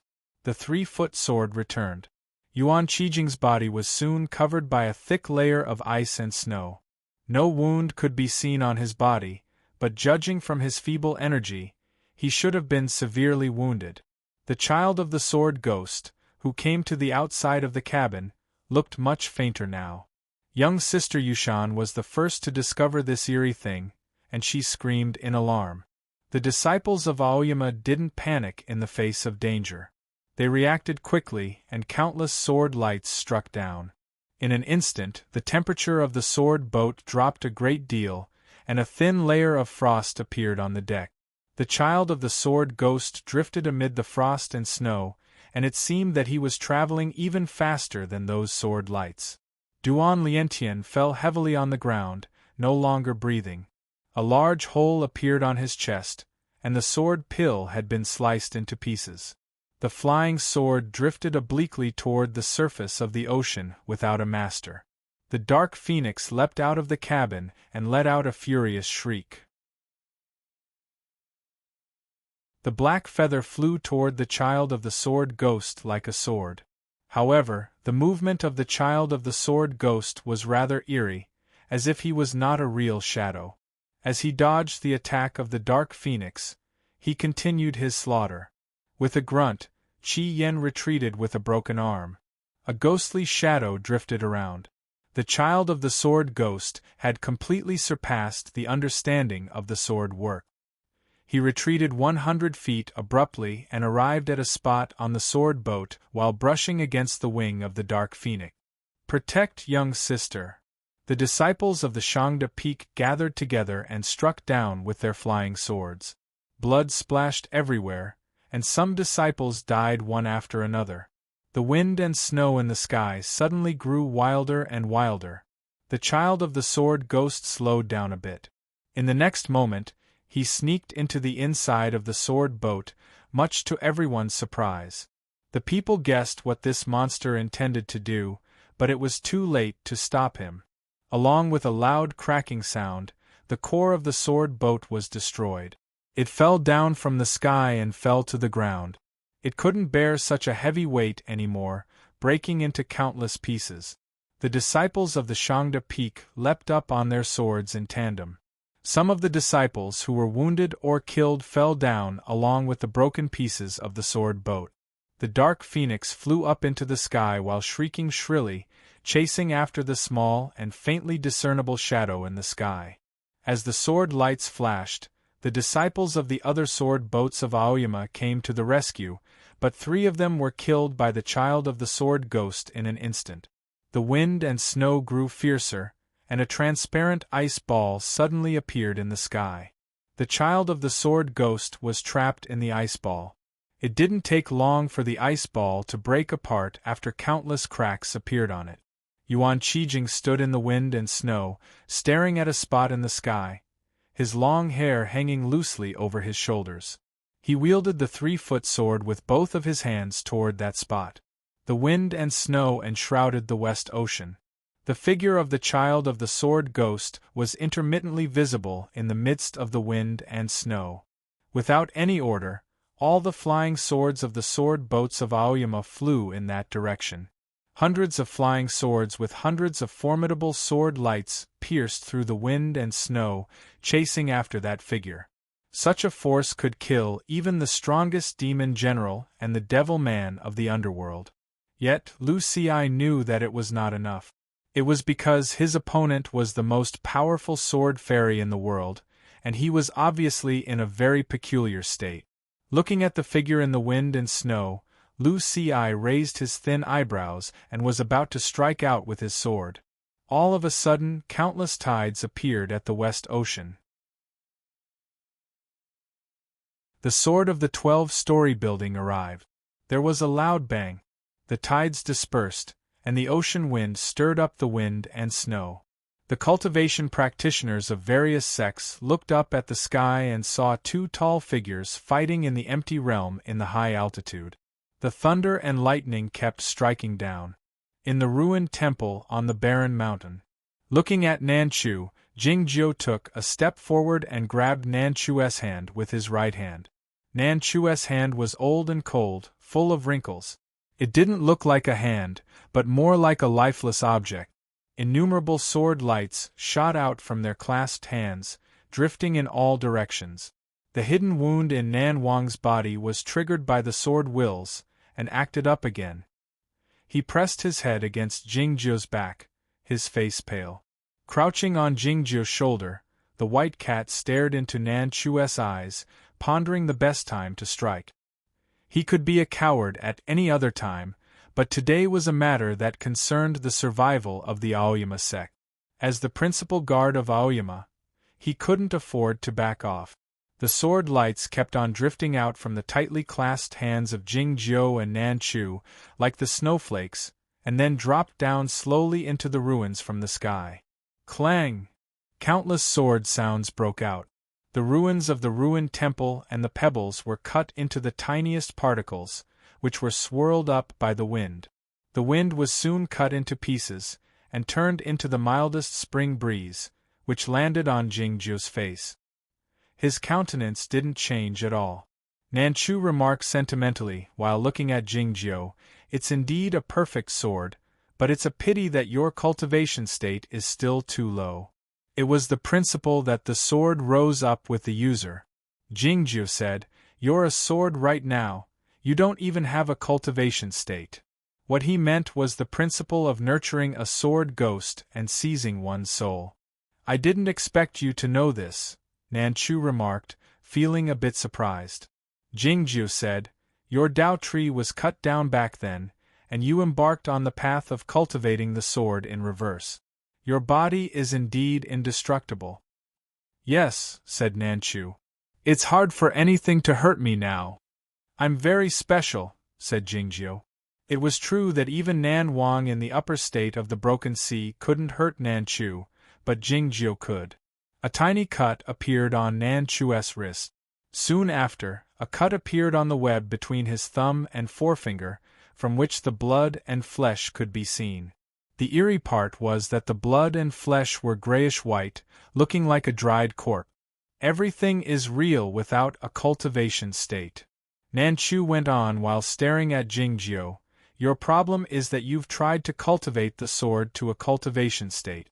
When your cultivation state is low, your sword won't be so special." No sooner had he said this than a section of Jingjiu's cloth fell off.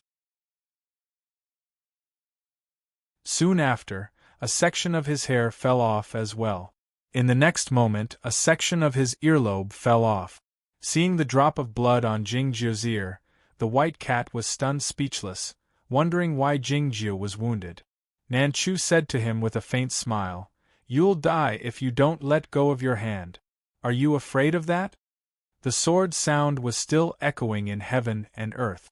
It sounded a bit distorted, like a buzzing sound. The sword lights were drifting around randomly, cutting everything that they could encounter. Jingjiu told Lu Shui in the village that he was good at cutting things off. Today, he had finally met another person who was as good at cutting things off as he was. The difference was that one used a person as a sword, and the other used a sword as a person. As Nanchu said, his cultivation state was still too low. If he didn't let go of his hand, he would die for sure. Jingjiu didn't want to die, but he wouldn't let go of his hand either. He said to Nanchu, "The sword formation of Aoyama is coming. Are you afraid of that?" End of this chapter.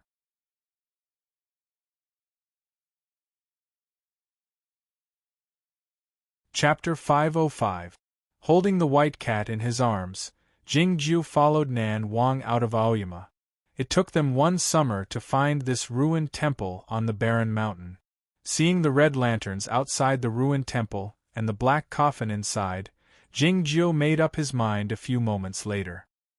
He used the thoughtless sword to send a letter to Aoyama, informing Lu Ci of his plan. According to Jingjiu's calculation, Nanchu's sword ghost would either go to Aoyama or the West Ocean. Either way, the Aoyama sect had to deal with it with all their strength. As for the dried corpse in the black coffin, Jingjiu and Nan Wang would deal with it. It happened that the two of them were the most suitable candidates to deal with this problem. Unexpectedly, Nanchu had cultivated the way of the sword ghost, and had turned his own body into a sword, which posed a new problem for him. Jingjiu knew better than anybody else how formidable a sword ghost with an independent spiritual soul was. In Nanchu's cultivation state, his sword ghost was equivalent to the upper limit of the underworld fairy sword. Jingjiu had no choice but to walk into the ruined temple and hold Nanchu's aged hand. He didn't employ the locking the autumn in the sword style of Aoyama, because it was too low a cultivation state to trap Nanchu. And he didn't employ the freezing of all in the sword jail, because his cultivation state was not high enough to employ it. What he employed was the benevolent hand of the Zen sections. As long as he could trap Nanchu here, he could summon the sword formation of Aoyama to destroy his body, and his sword ghost would perish along with it. Even if Nanchu's sword ghost had a way to protect himself, it would be greatly affected, and he wouldn't be able to pose any threat to Aoyama. As soon as Jingjiu had said that, a gust of wind suddenly rose up on the barren mountain, passing through the ruins of the ruined temple and making a whistling sound, which sounded like a ghost crying or a sword whistling. In the distant Aoyama, the clouds and fog on the sword peak had dispersed a long time ago. The bright sunlight became exceedingly bright, and it was impossible to look at it directly. Standing on the top of Tianguang Peak, Fang Jingtian looked in the direction of the West Ocean with a grave expression on his face, looking a bit lonely. The sword formation of Aoyama had been activated. Who was its target? Master will be fine, right? The whole of Aoyama was empty. Even the stewards had gone to the outer sect. The ice and snow on the Shangda Peak sensed the extremely sharp sword intent, which seemed to be able to pierce through the sky, and fell with rustling sounds. The feeling was the most obvious in the sword jail. Countless sword wills gushed out from the stone walls and the formations, flying everywhere like tangible flying swords. The mountain-like dead dog sat under the sunlight in silence. Even he had to squint his eyes, otherwise he would feel uncomfortable. The fiendish demons in the cells were even more terrified. They no longer dared to release the mountainous and ocean-like stench of blood. Hiding in a corner, Sensei trembled. The old and cruel voice of martial Uncle Tai Lu came from one of the cells. Kill them all! Let them witness the power of Aoyama. In the deepest cell, Yuki Jie was wrapped in a quilt and squatting on a bamboo chair. She wondered if this was the legendary Aoyama sword array.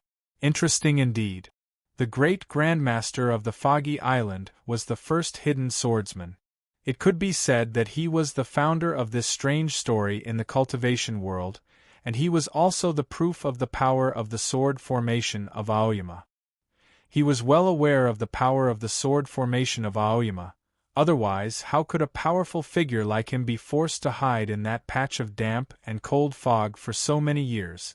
Hearing what Jingjiu said, his reaction was a bit strange. He didn't feel angry or fearful, instead, he laughed out loud.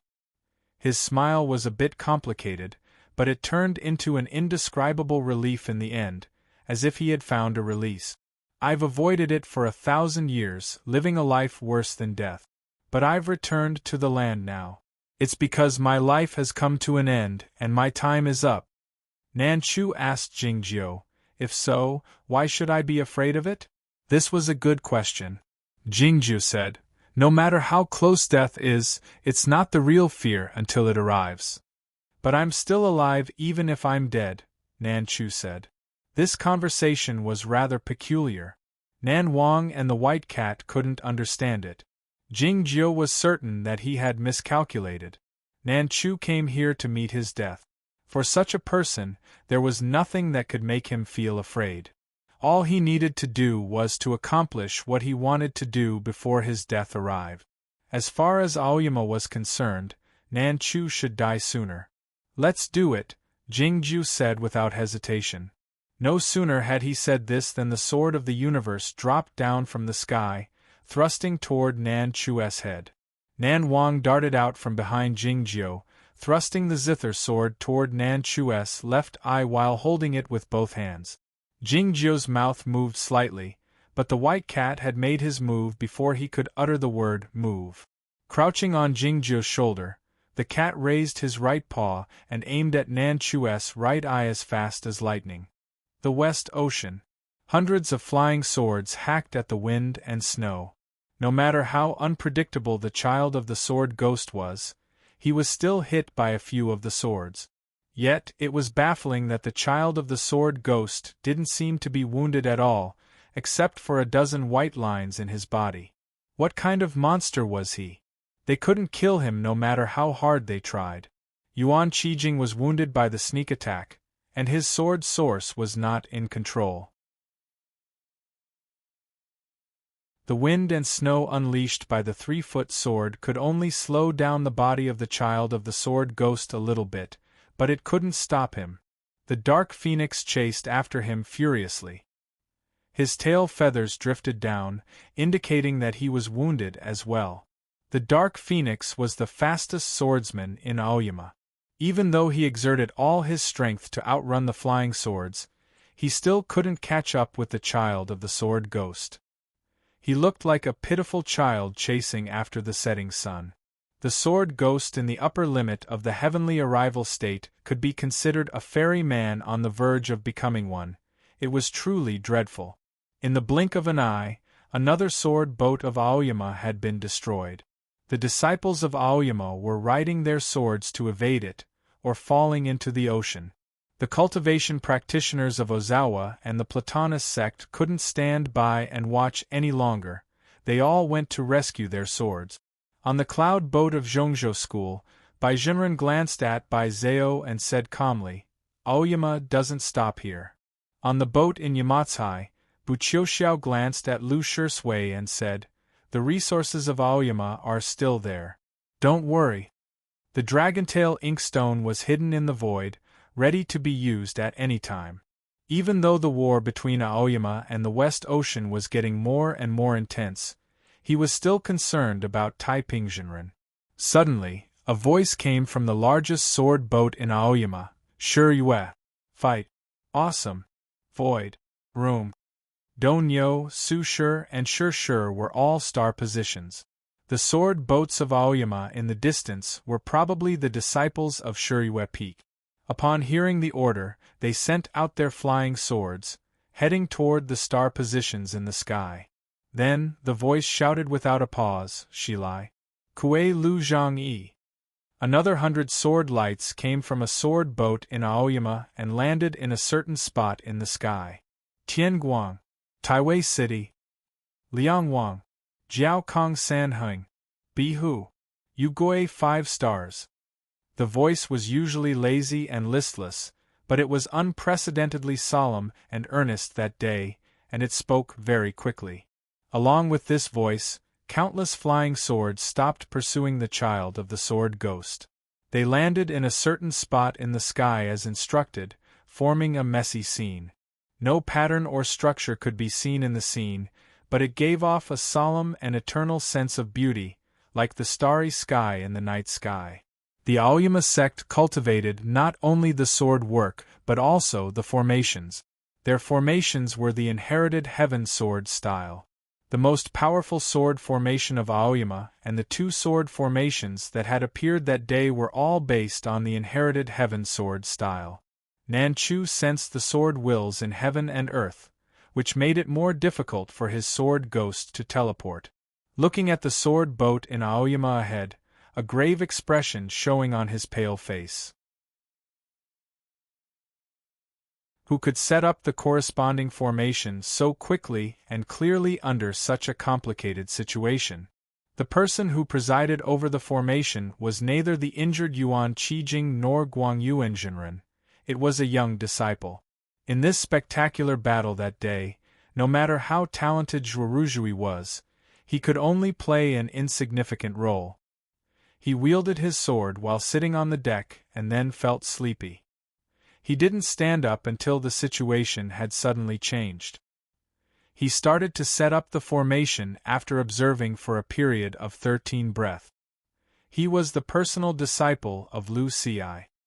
He had stayed behind closed doors since he entered the sect, and had only learned the inherited heaven sword style over the last few decades. Though his current cultivation state was not high enough, his understanding of the formations of Aoyama and his innate sensitivity were unparalleled.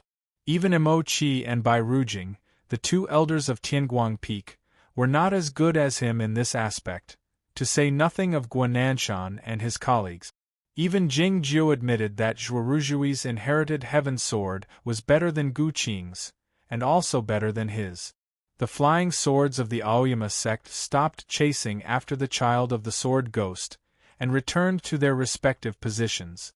All the swords, regardless of whether they were in the upper limit of the broken sea state, the new disciples who had just come down from the sword peak, the bright red thoughtless sword, or the ordinary green steel sword, were playing their roles in their respective positions. The hundreds of flying swords were like hundreds of stars, but also like hundreds of flowers. They were placed randomly and pierced through the sky. The child of the sword ghost was in the midst of the chaotic flowers in the starry sky, so he couldn't travel through them easily. Looking at the young disciple of Aoyama on the sword boat with drooping eyes, he suddenly disappeared and reappeared on the sword boat in an instant. This sword formation was not perfect yet, so there was still a chance for him to take advantage of it. He intended to seize the opportunity to kill the person who had set up the formation. There was a loud buzzing sound. Yuan Qijing walked out from behind Zhuoruzhui, holding an ice mirror in his right hand to block the child of the sword ghost. The ice mirror shattered, and Yuan Qijing spat out a mouthful of blood essence. Zhuoruzhui's face was a bit pale. The sword formation of 6 peaks he had set up needed the sword master of the 6 peaks to be the leader of the formation. Now he only had the sword master of the 5 peaks, which was still not enough. The sword formation was not perfect yet, so it couldn't stop the horrible child of the sword ghost from killing more people. It was at this moment that a flash of silver light pierced through the sky from a distance and landed somewhere in the sword formation. The entire sword formation became complete instantly, and the child of the sword ghost was blocked outside. It was a small sword about 3 feet long, its blade extremely smooth and bright like a mirror. Seeing this sword, many elders of Aoyama were shocked, especially Guananshan and other disciples of Liangwang Peak, who were shocked speechless. The sword master of Liangwang Peak. Didn't the lone sword ascend with martial granduncle Jingyang? Why was it still in the human world? On the boat of diligent study in Yamatsai, Bu Qiuxiao shot a meaningful glance at Lu Shisui, saying nothing. Lu Shisui pulled back his hand and said while looking at the sky, "It thunders. Is it going to rain?" Innumerable thunder boomed in the high sky. The wind and snow in heaven and earth were affected by the thunder, gradually melting and falling down as raindrops. Lu Ci and the godly swordsmen of West Ocean returned to the surface of the ocean. Their clothes were all wet, but it was hard to tell if they were wounded or not. Hundreds of swords of Aoyama formed a sword formation and surrounded the sword boat, looking like the raindrops in the sky. It was a marvelous scene. Their opponent was only one person. The child of the sword ghost was drifting in the sky, expressionless. His entire body exuded formidable sword wills, giving off an exceedingly formidable feeling. Countless gazes were fixed on the child of the sword ghost, feeling astonished. Who was this strange person? He had destroyed 2 sword boats of Aoyama, killed so many disciples of Aoyama, and wounded Yuan Qijing severely in an instant. The powerful and invincible Aoyama sect seemed to be defenseless in front of this person. The godly swordsman of West Ocean came to the back of the child of the sword ghost and bowed to him. What he did was the bow of a disciple. Seeing this, Buqiuxiao and the others were certain of their conjecture, their faces looking even more terrible. The news had spread out gradually. The cultivation practitioners of various sects had learned that this child of the sword ghost was the great grandmaster of the foggy island, Nan Chu. The ocean waves were rising and falling slightly, like the emotions of the people at the moment. The silence was full of astonishment. The great grandmaster of the foggy island, Nan Chu, was an unparalleled swordsman back then. He had stopped the ascension of the great grandmaster of Aoyama, and was like a fairy swordsman. It was because of this event that he became the first hidden swordsman. He had been forced to stay on the foggy island by the sword formation of Aoyama for almost 1,000 years. He was still alive. How could he dare leave the foggy island? More shockingly, this person looked even more formidable even though he had changed into the appearance of a little child. Even the Aoyama sect couldn't stop him. Was it because he had finally broken through again after hiding on the foggy island for so many years and entered the state of heavenly arrival, so he was no longer afraid of the sword formation of Aoyama? Looking at Yuan Qijing, who was covered in frost and had a slightly chaotic energy, Nanchu remarked expressionlessly, "You're too weak. That's why you can't become the sect master." Then, he turned to Lu Ci and said, "You're too slow, you can't do it either." The two most powerful figures in the heavenly arrival state of the Aoyama sect were not worth mentioning in a few simple words. It was extremely domineering. If Nanchu had become the personal disciple of the immortal Daoyuan, he would have been the grandmaster of Lu Ci and Yuan Qijing. It was then that the voice of Zhuoruzhui broke out again. He was not setting up the formation this time, and his voice was not as solemn and earnest as before. It was as lazy as usual. "You can't even break through my formation. What are you boasting about, little old man?" Nanchu narrowed his eyes slightly, looking at Zhuoruzhui as if he was looking at a dead man. "Let me introduce him. He is my personal disciple," Lu Ci added, "and you should be aware that you're going to die soon." Sensing the energy of the sword formation of Aoyama, Nanchu said, "I didn't expect you people to find me, but so what?" Lu Ci understood what he meant, saying, "I'll kill you first then." End of this chapter. You're tuning in to the Phoenix Knights YouTube channel. Don't forget to subscribe and join us on this journey to catch the most captivating stories.